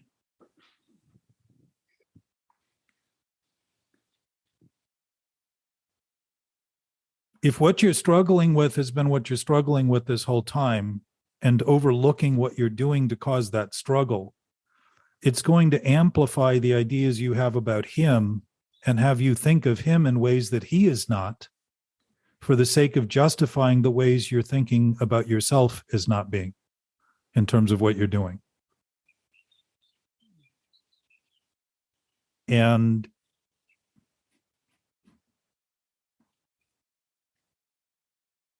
I suspect, as this is looked at accurately, it's heartbreaking to any of us who love our families and our friends to have held them hostage to ideas of something they're no longer doing, that we've been perpetuating the whole time and making believe that they become less than we are and someone to spite and hate and be vengeful toward. Because I don't suspect the love ever goes away. I think it's overshadowed and preoccupied with the thinking that's just so obsessively rotating on these ideas to help justify our own ability to make believe that we're not central to the problem, by using them as an excuse that we've missed all the other values. And it doesn't mean people aren't childish and selfish and all. I'm selfish all the time. I definitely don't make any choices that I don't have an expectation to get something from. Even if the benefit is for someone else, I expect them to get a benefit. Oh, that's so smart that you said that part, because I was trying to think of how the loophole of why we can't let that go, but then I just assign it to somebody else. And the letting it go, Janet, or the hanging on to it is, we'll take something that has some merit and then just narrow it enough to make it wrong, and then rely on that and think it's the only thing we can do. And do you have obsessive thoughts about this, Elizabeth? Well, it comes up here and there. Yeah. Yeah. So, but it's been consistent through that whole time. Yes. So forgiveness, like I was saying earlier, is not a function of saying to somebody, I forgive you. My experience is that it really happens when I begin to say, I'm the one that I haven't been forgiving for thinking about them in ways that aren't absolutely true. I may have some ideas about what they did, and what they did may not be good, because certainly if you've been beaten by your mother, it's hard to say, well, that was the best thing she could do. But I would say if it's the only thing that happened when it happened and it's no longer happening, whether it's the best or the worst, it isn't happening anymore. And to continue to nurture those thoughts is to think that somehow we can win out over a past that doesn't even exist by maintaining thoughts constantly about it, no matter how inconsistent they might be. There's certainly energy and depressive attention being given them, when in fact, in the present, as any of us begin to witness that the totality of our experience is the same totality everyone has, you begin to see that he suffers from the exact same shame and guilt that you do when you do things that are a little more untoward others in favor of the self you think you're preserving and saving. You start seeing that he's only doing that same thing too. And it becomes, the big book has a thing in it where it says, we wouldn't treat sick friends this way. Meaning if somebody's in the hospital, you don't go in there and say, what a fucking idiot.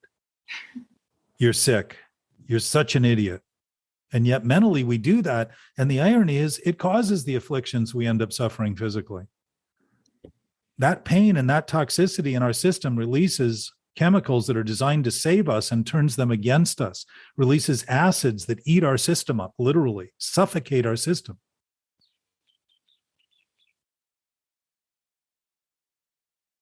And we make believe it's what somebody else did to simply ignore the act that we're causing and creating. Doesn't say again that he wasn't wrong. I was taught that you don't have to condone what someone did, and it isn't necessary to pretend it's okay, but you can be free of it by conceding that what you're thinking about them in relation to it is wrong, and be free to allow you to have a relationship to them that is legitimate in terms of relating rather than interreacting to who they are and what you think they are. That inner reactiveness to us is an indication of the inner reactiveness we have to maintaining ideas that are untrue, that always require defensiveness. So we're always reactive and sensitive to those things and feel caught off guard when somebody overwhelms us. Being caught off guard is a pretty good evidence that we think being on guard is our natural state. And I would say it isn't. It's just a chosen state to protect the thoughts we're maintaining about who we think we are. Does that help at all? Yeah, thank you. Very much so. So, and it's the other thing too about Elizabeth is talking about it.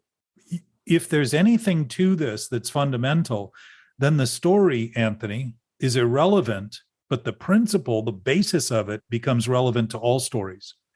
And the idea of trying to correct every one of these things with every one of those people is beginning to see that those things with all those people are the exact same things with different faces, places, and time associated to them. So when you start seeing, if you start seeing one that's the most profound, you're going to start seeing other ones. And it can be a little overwhelming. Gabe and I talked about this recently. When you actually start looking, you realize you've had a lifetime of thinking you can hide these little points in time and hide your responsibility, when in fact the hidden nature of it is all the anxiety and stress that's in your neck and your back and your glutes and the sciatica and all the tension of the inflammatory nature of our own inflammatory opinions turns into inflammation in our own bodies, and we end up suffering from it. So witnessing it actually is starting to face that, and it can be difficult to the degree that it's a little bit eye-opening to say, wow, I have been doing a lot when I thought I had nothing to do with it at all. And I have been busy undermining my whole capacity to experience my life, and my body is a witness to it's like I've used it as a battery and just filled it with this charge of negative energy that I've created by negating what happened and thinking it's only what I think, rather than simply, it's over. The past is gone. I would suggest in thinking about this, there is no past other than what we think. There is no future other than what we think. There are no lies other than what we think. There are no shortcomings other than in thought. Everything as it is perfect as it is. Everything, everywhere, now, always. Now, that may be hard to swallow, but I would say that if it's hard to swallow, it's because of a constricted throat that's been choking on stuff for years. And as that throat clears, you'll see it's not hard to swallow at all, because if it's true, it's accurate, it's natural, and it's just a simple condition or state of being that we're all fully aware of. We've just been so preoccupied by these fractured states of mind we create that we make believe that's who we are because we're relying solely on what we think rather than a sense of knowing that transcends all thinking and doesn't even transcend it. It's in it, but we're misusing the thinking. So we're getting the impression that thinking is something that's wrong and bad, when in fact thinking is perfectly designed to express that knowing absolute nature. So that's a mouthful. Thank you, Jack. I love it. I love you. Anthony? I love Yeah, Anthony. I didn't see the acceptance. Like, I was mad if my neighbor's making noise and not taking an accept. I didn't hear any apology for putting him in that situation, for requiring him to give him a ride instead of saying, I'm sorry, I didn't have the money for an Uber, or saying, I'm sorry, I didn't help get my own kid there. So you think there's another way of having managed it, which is pretty common with your thinking. Yeah, no, I'm saying that no accept, like this whole discussion is on acceptance, and I'm just hearing anger at somebody else for doing something you didn't like and no acceptance. All right. So Anthony, right now, can you accept her experience for being her experience? A little bit struggling, but yeah. No kidding. Exactly. Well, the immediacy of everything, if everything's present all the time, it's immediate. It's always happening. It isn't somewhere else. We don't need to wait for it. We don't need to come around to it. We don't need to get over it. None of those things are necessary or even important or possible. Yeah, because I hear the brother a little bit going, wait a second, you're getting mad at me for not taking your kid to the wedding? That's pretty wild. Doesn't surprise me. You might have those thoughts. You're such a good example. Anthony, Elizabeth's experience is her experience, right? True. I mean, I could argue both ways, but I'll go with true. So you mean her experience isn't her experience? No, it's all of ours. You said that we're all together. Well, in these individual stories we tell, which you're very good at, you claim all the time, if you're seeing that, I would say that it might dispel some of the ideas you have about the couch you're worried about or the chair. If you're seeing that, Anthony, then apply that. That it's all of our experience? Well, if you begin to apply it, you'll begin to see that there is no experience in a knowing nature. It's just a present absolute state of awareness right now. And then I also want to know, what was the brother's excuse for not bringing the kid? Did he have a valid excuse? Anthony, you're just launching in another direction. Anthony. I'm going to give Maybe you... his car was broken.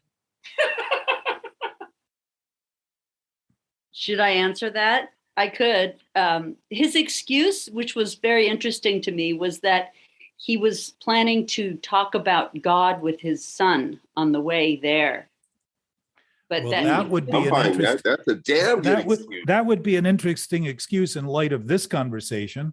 I know. I was waiting for it to come out, but I didn't want to be, on the LA nosy all. And I'm like, how come she didn't mention that part? The excuse of why? Yeah. So now we're getting somewhere. Elizabeth and Anthony, I will tell you this. The problems are never the problems until we look at the problem we're creating. And when we do and see it accurately, you're going to see that it tracks back to something much more fundamental than the circumstances you're using to justify the current distraction. Because Anthony, as you're good witness to and very good at doing, you like to come up with a new story for the story and think the new story is somehow going to solve the old story, when in fact, if there's any story attached to it at all, we're not looking at it from a fundamental basis. We're looking at it from a thinking basis, a rationalization. Yeah, or I love when I go, I've got it. That's going to work, Jack. I got this figured out. And you go, Anthony, it's not about figuring it out. I always think that I got it solved. That's right. I'll just say that, and then it's figured out. It's like, that's not the way it works. But that's good insight. So Elizabeth, you're listening to all this for the first time. Anthony has been listening incessantly for years and still has his struggles with that, as I do too. And the only thing that's different with me in all this is that I've been talking about it obsessively. So I made the obsession my obsession. But the practice of it is the beginning to notice that if we're not thinking accurately about things and thinking the inaccuracies are accurate, we're causing major conflict in our own experience. And we're going to look for excuses to justify it happening by using other people, places, and things. Always. That's what all the stories are. And the stories. What was my biggest liberation when I was like bawling my eyes out because I couldn't believe it? Was seeing that you're responsible for it. Correct. Everything, for absolutely everything, good, bad, whatever. Yeah. Everything that's ever happened in my life, that once I claimed responsibility, I was completely liberated for a time. How easy is that? Well, listen, those initial releases are very palpable because the contrast to feeling condemned all the time becomes obvious. Well, and then Right? there's a little bit of shame with it too, because why the fuck would I do that to myself? Yeah. Yes. Then I got through the shame and thought of myself as that crippled little child, and then I liberated her. And now, whenever I start to think anything ugly, mean, or bad, or give something weight in either direction, I say to myself, I can stop this dialogue inside my head right now. And for sure, it doesn't ever need to be spoken of. And it gives me more freedom. Well, what's interesting is we can start it and think we can't stop it, but and then we can start it again and think we can't stop it. It's like we can think that we can start it knowing we shouldn't, and somehow in the same breath think we can't stop it. Knowing we shouldn't. That's the best part. We think we can't not do it. Yes. But we can. It's a conscious That's decision. addiction. I know. It's like scratching that itch. I just got to fucking go down that little path. Addiction in this regard is simply reacting to a reaction. And no, we divide here, Elizabeth, between reaction and responses. Responses being response able, meaning my ability to respond is intact because I'm not reacting to defend something. Reactions tend to be things that people immediately, I mean, Anthony, you're a good example of this. Normally, I might say something that I would think would offer you some insight into what you're talking about. And as soon as I'm done, you immediately, without pause or breath, continue talking about what you were talking about because you think further defining it is going to finally resolve it, when in fact you're refining it in terms of your development of it and avoiding what's being said at a level that might address it in another basis. But to your credit, anything that I hide and maintain in that regard, I am also very insistent about repeating and telling the story about, and also very difficult in here. Normally, when I'm listening to somebody, but I've got an obsessive thought to express, I'm not hearing them at all. I'm waiting for them to finish so I can continue. And you ever hear people say, you don't get me, you're not listening to me? Well, that's 90% of our conversations with Anthony, because there's like a 30-second pause and he goes, Never said, like, what did I just say? But you're just a good sport about it, Jack, because, you've got stuff to say, and it doesn't matter whether he really listens or not. But he, like you and I, have the exact same components and uses them in ways that may seem more glaring, but I think in a way he's willing to admit it more openly than I was, because I would normally try to temper that stuff to make it look like I wasn't doing it, where Anthony doesn't seem to, he's kind of the Ferrari of obsession and compulsion. So, but it's collectively, it isn't a matter of what we're each doing wrong until we're seeing that the wrong is based on the basic single thought. And Elizabeth, this is one for you. If the nature of existence is absolute, and that absolute nature is an all-knowing nature, like has been discussed and talked about and theorized through history, omnipotent, omnipresent, omniscient, all those things. It isn't a God with a face or something that we've made up in human terms, because if you think of what we think of God, normally that the characteristics of God tend to have very humanistic characteristics, which means we've created God in our own image and likeness, when in fact, I think the original term was that God created us in his or her own image and likeness, whatever it is. It probably wasn't a his or a her, but since we couldn't identify anything that had no name, even though the Jews within Hebrew said that it was sacrilegious to call God God because it would give God a name that wouldn't ultimately define an infinite source, So they created the word Yahweh, which is apparently a word used to avoid saying God while referring to God. So I would say that's a bit of a stretch to say it's not doing the same thing. But the point of it is that it's to at least concede that a word and a name can never address the thing. Can't be labeled, right? Because the thing is the thing regardless of what it is. So there was some awareness that there was an infinite spirit. And before Jewish history, 5,000 years. I mean, their history started about 5,000 years ago. But Aristotle, I think, was 3,500, 4,000 years ago, talked about atoms, things completely unseen, but he recognized as building blocks to these life forms that we witness. So there was some awareness of this absolute nature. He talked about it as absolute being unmovable, stable. There's no process in it. Whereas relative, which is what we tend to experience with our body in this human endeavor, is a process of change, constantly changing. But the one thing that doesn't change is that everything's always changing. So the absolute reveals itself when everything is looked at in total rather than when it's looked at in bits and pieces. So that's been talked about for centuries. So the names we use are irrelevant to this essence. And if we've been stumbling over the names and our definition of it, all we've been stumbling over are the limited ideas we have. So the thoughts that are limited when you're thinking of something infinite can't be true. And to think any of them are means that our definition of God becomes the God we think there is. And all of a sudden that God becomes as spiteful as we become with other people. And we think we've been condemned by it or have the potential of being condemned by it simply to justify our continued condemnation of other people, places, and things, including the self we call our own. So that's a little historic perspective that we are continuing to repeat fairly actively and readily. But I also think the social issues happening right now with addiction at an all-time high and suicide at an all-time high is probably a good chance to look at the evidence and suggest that this is something humans have been suffering from as long as humans have been suffering emotionally or with anxious disorders. I don't know that the original cavemen were doing a lot of thinking other than where's dinner?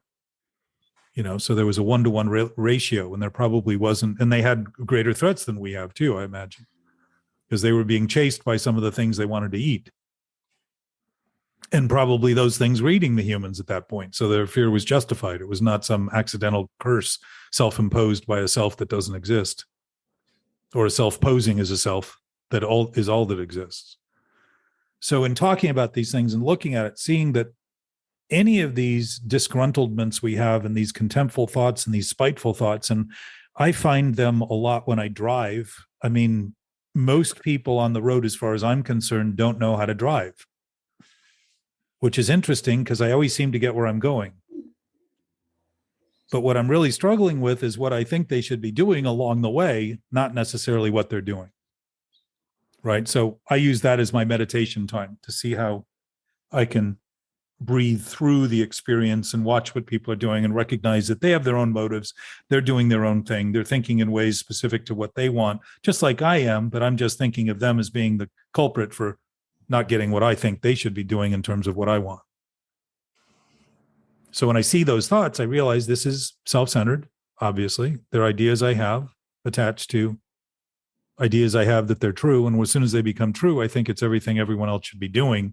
And so I end up spiting them, having contemptful thoughts about them, thinking that they're idiots, etc. When in fact, I'm the idiot for spending so much time thinking about that. While I'm actually driving, I could actually be thinking about things that are productive and gainful and useful and in some other way. So my sense is those things that we regret in other people are the regret we're having for the thing we're doing about them in our thoughts. Yeah, and I'm still thinking Janice said she doesn't listen to me. I'll listen to you when you say that my little VW thing's waiting for me at Matson. You still owe me for the $17,000. Are you still talking about that little thing? Yeah. Yeah, absolutely. I love you guys. I feel better. Thanks, Jack. Thanks, Jana. Thanks, newcomer Elizabeth, Gabe. Well, if you're feeling completely better, Anthony, if you're feeling completely better, you may be missing something. We need to raise the vibe. I I agree. It's cumulative. And I think that that's the conscious decision you make every minute. If you're going to whine about yourself or if you're just going to raise the vibe for everybody else, because we're all one anyway. Either that or get more co-conspirators. To raise the vibe, there's nothing wrong with that. Listen, there's nobody that can inspire greater than the self we think we are when it's living in the head we have, and it's as close to us as anyone has ever gotten. And to overlook that is to think, again, that we're not doing what we're doing. So we all of a sudden think people who are hundreds of miles away can have a greater impact than the space we're giving them in our own thinking.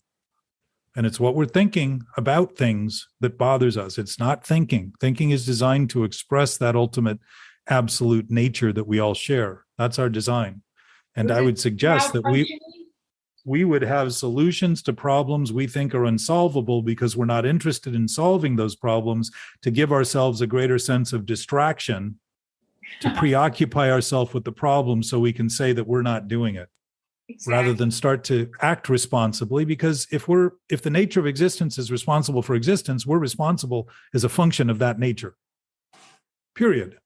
And that was to Jana's point earlier, Elizabeth, is that it's not a responsibility we can take, and it's not a responsibility we can not take. If we're responsible, we're just responsible, and that's why we feel guilty and shameful, because we're guilty and ashamed for the things we're doing in our own thinking. And then, in fact, what we usually do, like we call your brother as a group call right now and just tell him ask him how he's doing. We would first introduce him to everybody. Yeah, like a Sam Kinison phone call. Yeah. Hi, Morgan. It's been 35 years. It's probably been 40 years since I've seen Morgan. Yeah. Elizabeth, it's good to meet you, and I'm glad you're here. And I hope we have something to offer you. I suspect we do, and I hope that it penetrates in a way that is meaningful to you and purposeful in some way. So or we all go to Hawaii right now. Elizabeth is kind of a miracle because she came to visit 3 years ago and has been sober ever since. And her husband, 3 months after her, got sober as well, hundreds of miles away, and actually not even joining our meetings or anything. But now we're both sober, and it's so beautiful and lovely, and it's a total miracle. And coupled with the husband and Delmar sober, it's such a gift, and I'm so grateful for you, Jack. How did she do it? How did you do it? You're living over there, Elizabeth, full time? No, I live in California, Northern California. I just made the decision that it wasn't something I was interested in pursuing anymore, and so I stopped. Didn't you do that 1,000 times before? I had done it once before. For about a year, I quit. When my kids were teenagers, because I thought, that I should be more available. Yeah. Was there a moment of clarity this last time? Moment of clarity. It had been coming. Yeah, the clarity was coming that I'm getting older and I really don't like going down this road. I don't think this is working for me anymore. Was it something Jana said? No, I had made the decision to do it before I came, but it made it really easy because I was here for like 5 days with Jana, and to be around, unfortunately, when you are a drinker, most of your friends are drinkers too. So to get to stop and then be around it immediately, it makes it trickier. So it was easier to do the first 5 days without being around drinking at all. And then I was wondering when I went back home if I would, fall into my old patterns, but I didn't. And what I did was I put $100 in my savings every week. That's smart. Whatever. I paid myself. I rewarded myself every week. And I started saving a lot of money, and that was incentive in itself. So that Anthony was talking about a moment of clarity. Typically, that's a turning point when we turn from what we've done habitually, thinking it was a good solution or thinking it was helping, to seeing things in a broader perspective. And generally speaking, addiction is about it's about trying to make a point, forgetting that any point is intimately connected to all other points. rather than thinking of it as something exclusive to itself. So turning points tend to be that. And something that may be interesting for everyone to listen to is Byron Katie, who has a whole workshop based on questioning her whole experience was she realized she was at the center of the problem. And she started realizing everything was fine except for what she was doing with it, and started realizing that she had a lot of thoughts that weren't true. Very similar in many ways, but not in all ways to what we talk about here. So I think I could give her some insight if I ever have the opportunity. But I suggest in the meantime that what she does is very insightful, because she just asks people, is that true? Yeah, you could next level her, Jack, for sure. What's that? You could get her to the next level.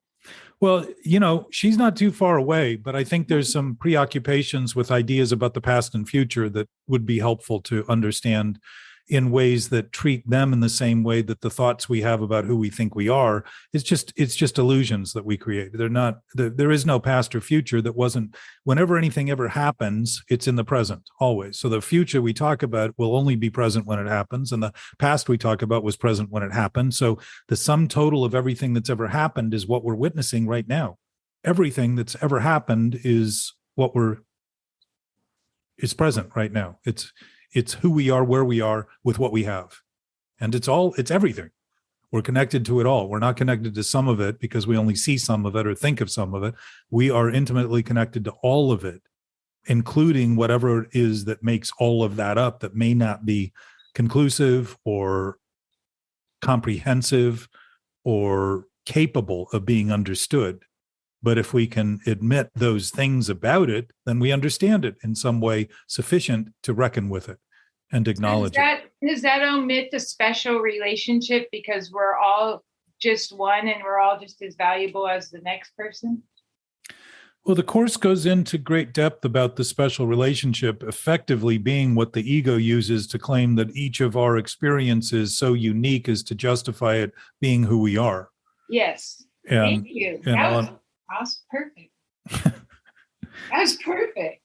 Well, the Course is pretty explicit in it in a way that's almost hard to even comprehend how they put the words together in such a beautiful order. I am now reading the original text, which preceded Ken Schachnecker, I think his name was, redo with Helen, whatever her name was, that wrote it originally. Yeah. And it's in much different terms. It's much simpler, and it's not written in sort of a archaic English language, a very stiff, almost Shakespearean language. It's written in, by somebody who just wrote it. And the detail is all still there, but it's a very different experience. And also is valuable. I mean, it's just I can read a paragraph and I got to stop for a week, and just it's like so beautifully written and said. So it's all there. I also think there are things within it that could be questioned. And part of it is about the time and ego they treat ego almost as though it has some source or force that exceeds what we think. And I would say that if it does, and there is some hateful, spiteful spirit or whatever it might be, and we can be free of it, then certainly it would be reflective in the same lie. It would be representing a lie. And so if we can be free of a lie that happens to be global or universal, certainly it has no power and is basically unmasked as being something that has no power. So in that regard, I think there's a divergence there in what we talk about and in relation to addiction. But I also remember when the Course was first written was just prior to my coming into sobriety, and a lot of people had read it and seen it as the next phase of sobriety. So I thought that was very interesting back then, and then didn't pay any attention to it for 30 years. So that happens. Yeah, shit happens is right. I think I have that somewhere. I can't remember if it's downloaded in a Kindle somewhere or if I have it in paper. Is yours a paper copy that you're reading, that one that's before Schumacher? I had a paper copy, but I gave it to Herb K because he had said he struggled with the original version, and I gave him the other one because I thought it might be more digestible. And I have the original one through my books on my Apple iPhone. And yeah, I think I have it somewhere, but I am going to go revisit that because I try and do the 365 days every year, and this year I got to like 168 and then lost interest. Yeah. So I need to get something to catch my interest again. Well, and there's also a program for that, Jana, for your phone to do those. But those came out of the second version, not the first one. There was none of the extra stuff like the teachers and the workshop for the student and the daily things. That all came out of the revision of the Course in Miracles, which I think was the humans intervening and trying to have a sense of order and controlling things and having different levels of knowledge and all of that. Well, it was the same woman who wrote it initially was involved, but it was definitely recategorized and structured in what I would say could only have been done within a mentality that was sufficiently elevated to create that kind of order for that much information. It's very rare that every sentence leads to the next sentence and every paragraph fits in so perfectly and beautifully. And, it took me 18 months to read it. And I never tried to read further than if I tried to go past a paragraph or normally I'd read each paragraph 2 or 3 times. If I tried to start the next one and I'd had enough, I couldn't get anything. I'd try and then I'd say, oh, that's my end time. That's telling me just consider what you've just read. Live with that for a minute. So this, though, came out of that. That was, the things it taught me very clearly was that there's an absolute nature. It doesn't depend on my thinking. I had that. Is it possible that you're wrong? You're locked into that idea. Is it possible that Sure. Sure. But then if that were true, Anthony, insanity would be a high point for humanity.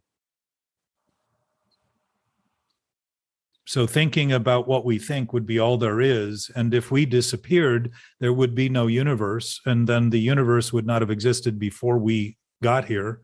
And when people died, they'd take a vacuum they'd create little black holes. Maybe that's what black holes are, but I don't know. I don't think we would be struggling with depression if the absolute nature of our existence was conflict and depression. I think we would be celebrating it, and it would be the pinnacle of our existence. So I think there's some evidence. The other thing is that if there is nothing infinite, then making a certain point would be the only point. And effectively, the original, even the beginning of this universe was a point that was made so tight and dense that it exploded into the expansive nature of this universe. And while this universe may not be infinite because it's expanding, and wherever it is at any given point, if it's expanding, is limited, the elements of it may also be infinite in a way that is revealed in how it operates. That's what my dad said. That Jack, he's a genius. He's a genius. Just before he died. Well, your dad was pretty clear, and certainly somebody who'd never considered a lot of this stuff. But when he did, he started saying, how long was he an attorney, Anthony? 70 years? Yeah, 70 or 60 years.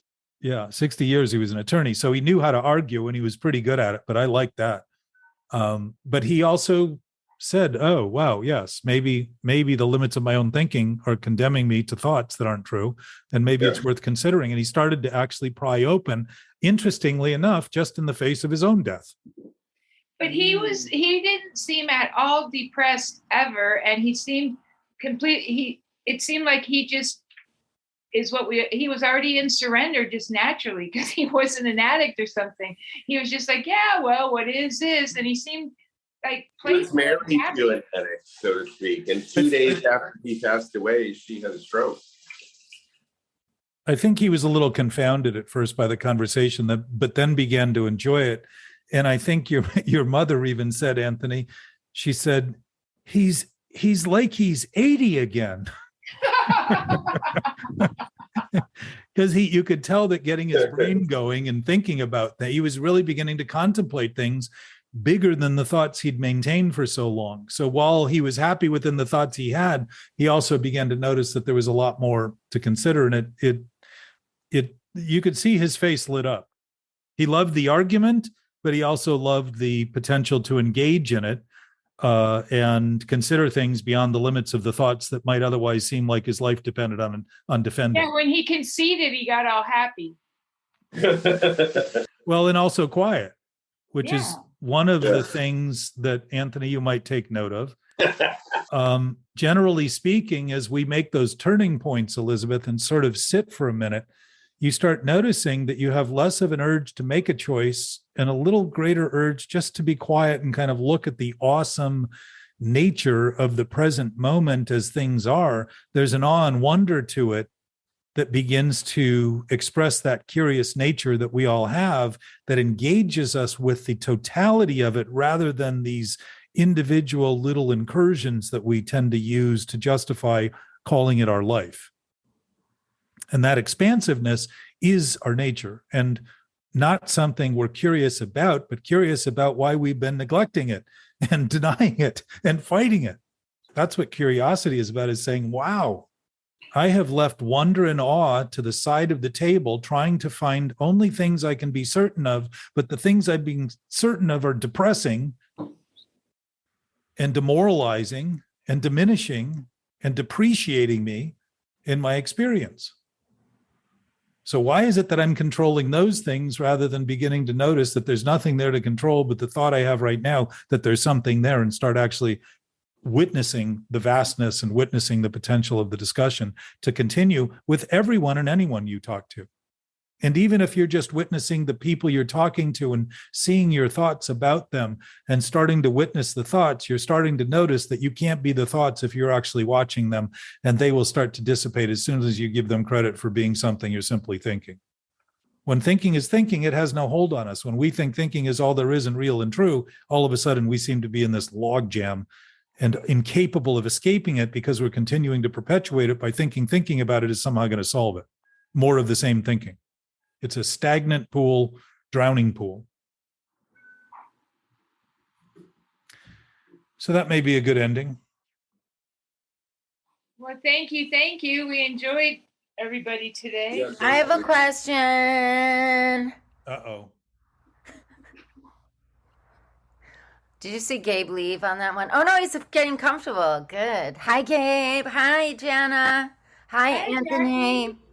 Hi, Still Jackie. in love? I didn't say any last names. Listen, Jack, do you feel that Yes. without bureaucracy, life would be so much better? Well, life doesn't have any bureaucracy. Like, I just feel like world hunger, we wouldn't have world hunger. Like bureaucracy is good, but just like the parts that we have in AA. But if you eliminated all the other stuff, wouldn't it be better? There wouldn't be world hunger.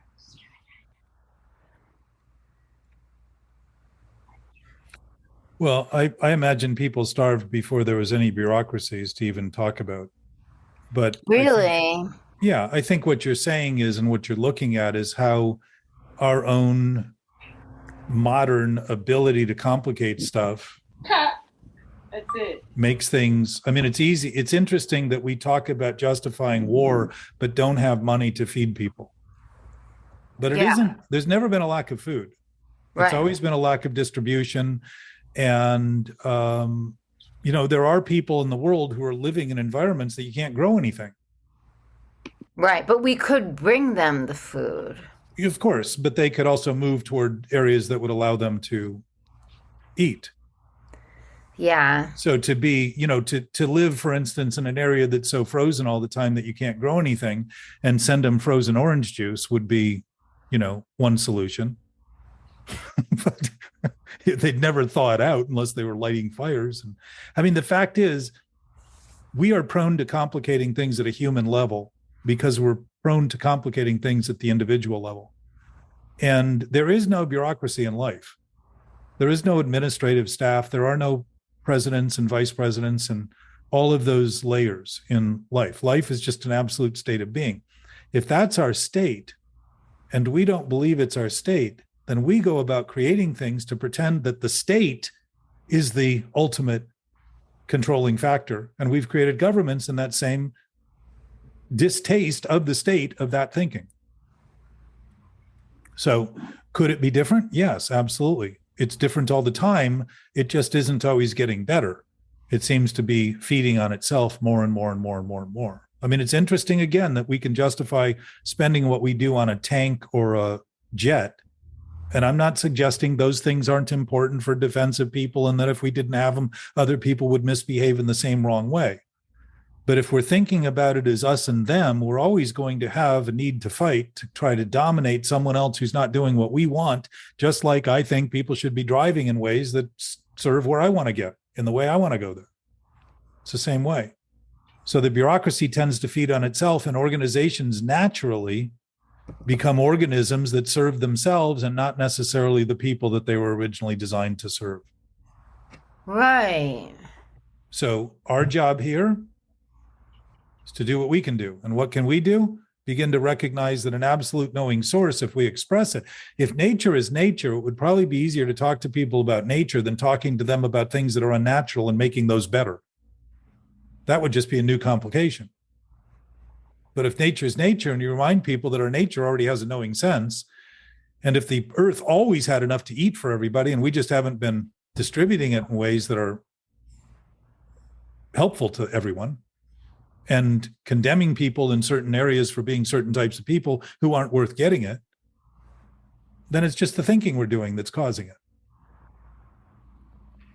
And if nature is nature, and everyone is talking in those terms, should be pretty quick and easy for people to say, oh, if it's natural, why am I not doing that? Why am I creating all these unnatural, abnormal byproducts that are abusive?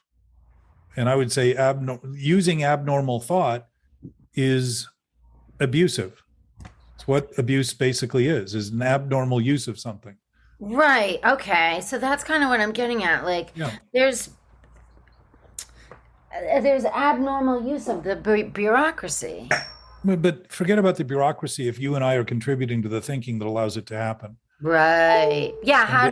How do we stop contributing to it? Well, begin to notice that the absolute nature of your existence is the absolute nature of everyone's existence. And all of them, everyone that you might condemn for their bureaucratic tendencies, also have that same basis. And if they are living in a world where they make believe what they're doing is true and real, it's no different than the world we seem to create for ourselves in doing the things we think we need to do to serve the world we think we're living in, because the self we think we are is the one we make up in thought. We just end up, it's like we're plugging their plug into our plug and wondering why they have energy to continue. We're feeding it and fueling it by talking about things in terms that they're not, rather than starting to address them as they are. So in a way, Jackie, in the same way that bureaucracy can be singled out, so too can our anxiety and our inner conflict and our inner emotional turmoil and our judgment. And judgment isn't a problem since minds are designed to judge, but when you think it's true and real, it turns into contempt. That's a problem. Why is it a problem? It isn't true or real. It's just a thought. So when we hold people to our thoughts because we think they're true and real, we end up condemning them when in fact it's the contempt we're actually creating that we're seeing in them so that we can excuse not doing what we're doing, because we'd rather be blind to it and think that because our eyes are closed, the world has gone away and isn't happening. Great. It's pretty silly. It's like peekaboo at 3. Kids think it's funny. Adults don't laugh that hard. You can laugh at addicts that played peekaboo in their trailers with their blinds. Yeah, who's outside? Who's coming to get me? Yeah. So my sense is if the conversation, as it takes hold, and I expect it will, I don't think that things transition in humanity because there's no transition if you're repeating something that's always been done. So to begin talking about things that haven't been spoken of would create a transition that would allow people to start considering things in ways they probably haven't. But it doesn't mean this hasn't always been here. It simply means we haven't been talking about it because we haven't been thinking about it, because we've been obsessively thinking about what we thought was true and real and who we are, rather than who we actually are, and start to share it and talk about it more openly. Thank you, Jack. Thank you. Have you made your bed yet, Jackie? Part of it. I really messed it up. Where's Matt? Is he out photographing? Yeah. Tell him I said hi. I will. I miss talking to him and seeing him. Yeah. Jana, it's good to see you guys today. Good to see you. Elizabeth, thanks for joining us. Thank you. Or are you on? I had a friend. Buddy. I had a Thank friend you. call me during the meeting, and I said I wanted it to sound good, so I was going to say mental obsession, but I said a mental fitness meeting, and she liked that. Mental fitness. That's better than obsession. Well, we're not here to get better at mental illness, which is an easy thing to make believe we're here to do. There he is trying to fix We're it here to again. have mental wellness. Mental Yeah, wellness. well-being. I think the key to everything is just to let it be. I think people are fascinated with what other people are doing and want to control it and judge it and reframe it and find an excuse to be irritated by it when you could just be.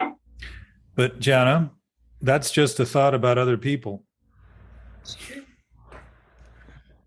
And it already is, regardless of what we think. It doesn't matter. If we think it's up to us to think about it before it actually is what it is and is just being, again, we think it's up to us rather than saying it's already that way. If we weren't here, it would be that way. When we weren't here, it was that way. We haven't been here but a fraction of the time that the earth has been here and the universe has been here. And yet the universe was apparently doing what it was doing to get here now to be what it is for us to be here. So for all that time that seems to be spent, we're spending it right now thinking about things that aren't actually happening and wonder why we feel it's a waste and wonder why other people are starving and all that. And we're starving on the own lack of substance in the thinking we're doing. We're malnourished to the way that we're thinking about things when we're thinking what isn't true is real. Are we decayed thinking? What's that? Is our thinking decayed? Well, the thinking that doesn't exist is decayed sufficiently not to even exist. It's just an illusion. It's an illusion acting as though it's reality, and that's what delusion is. We can think, thinking is imagination.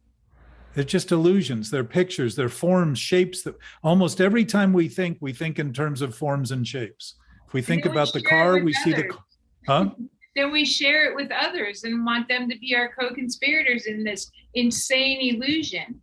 Well, normally we don't share it with them. We just share what we're thinking with them. And then they think what they're thinking is what we're thinking, but they're now thinking what they're thinking about what we were thinking and not noticing it's what they're thinking about, not what we thought, which is why people feel disconnected. That's why I think the jury system could never work. How can everybody's preconceived ideas and stories and illusions find fairness in somebody's plight that's been explained to you from all the other people's perceptions and illusions? It's almost impossible to think that anyone can get a fair shake. That's why they have 12 people to try to bring some challenge, and that's why deliberations go on a long time very often. But certainly it's not a perfect system, and if people just simply admitted what they'd done, it would be unnecessary. But we're used to fighting against what we've done so that we can be proven not guilty, when in fact we did exactly what it was we were charged, but there wasn't enough evidence within the law. This isn't something that we're not talking about the laws of humans, but the laws of nature.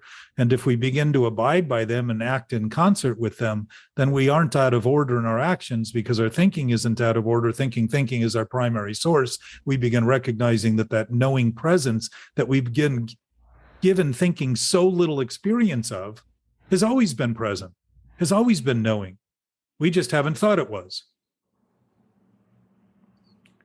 So that gap, Anthony, the responsibility is in the gap of saying, oh, maybe there's something here for me to consider that exceeds the limits of the thoughts I'm defending, and start to show that if the thoughts I'm defending are limited, and they can be expanded, they can't possibly be true to be more. If they're true, then they're all that they can ever be. If they can be more, it immediately reveals that they weren't true at all. They were just lacking information. And if all I'm doing in my thinking is based on what I see and experience, then all of my thoughts are always limited to some degree until I start introducing them to the unlimited nature of my natural being present that we all share equally.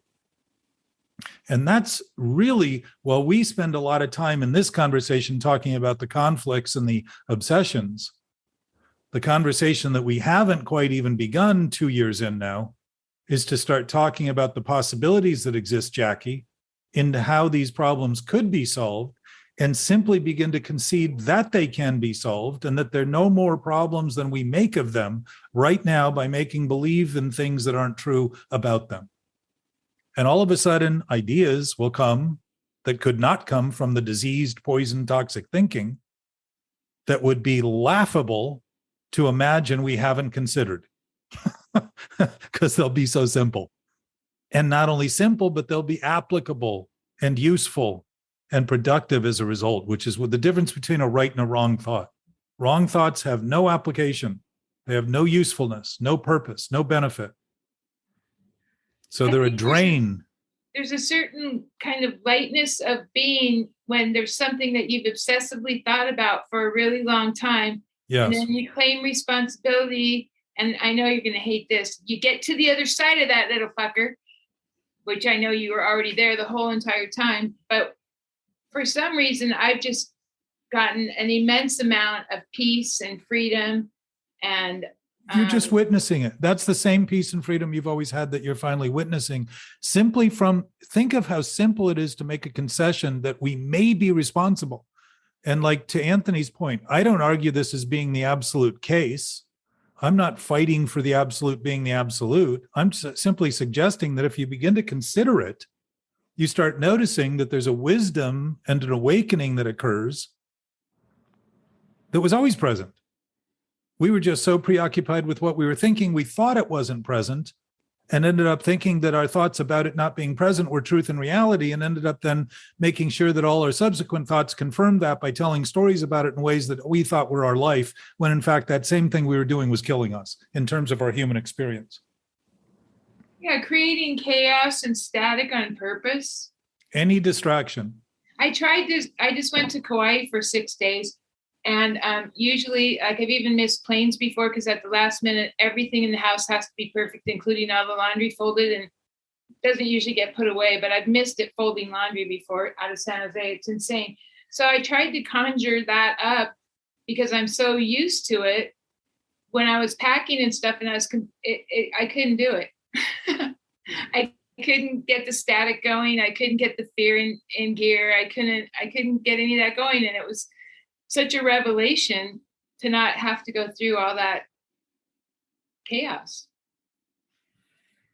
Well, and when you talk about going through it, it's never really something to go through, except that when we image it as real, we think of it as something that's an obstacle, rather than seeing that the immediacy of what we think it is the immediacy of the thought we're thinking with, and that's it. So it's no more than a mirror. Think of it getting through a mirror because you change your clothes in the mirror. Man, you can't even get away with going through it around here with Shaq on you.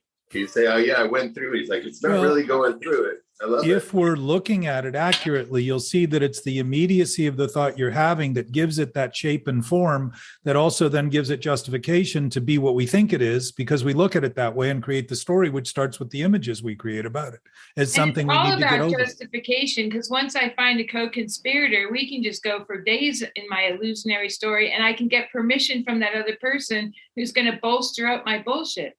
But your co-conspirator is the ego, because it doesn't even exist, and you make believe that somehow it has value and reality. Yeah, yeah.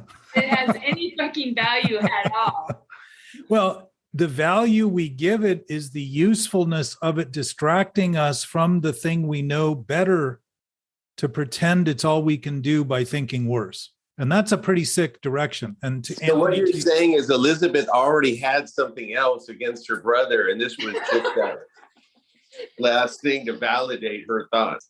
He was the straightest of all the kids, and he kind of, when I was like 12, he kind of looked like, I can just picture him on the stairway looking down at us, and we're stoned out of our brains, cracking up, and everyone else thinks we're funny, but he didn't. Right? He was the straightest of the straight. I love you guys. I appreciate this very much. And I want to continue, as you know, and look forward to doing this next Sunday. If there's anything in the meantime, I'm happy. If anyone out there listening is interested in joining us on Sunday, you're also welcome and can do that from anywhere. Just send an email to the contact address. I think it's contact@mentalobsession.com. And it's also on the website, the podcast. It's listed under the contact section. Mahalo. And we'd be happy to have you. Jackie. Yeah. Hi, everybody. Bye. Jackie. Love you. Bye, Love honey. everybody. Jack. Bye, Aunt. Love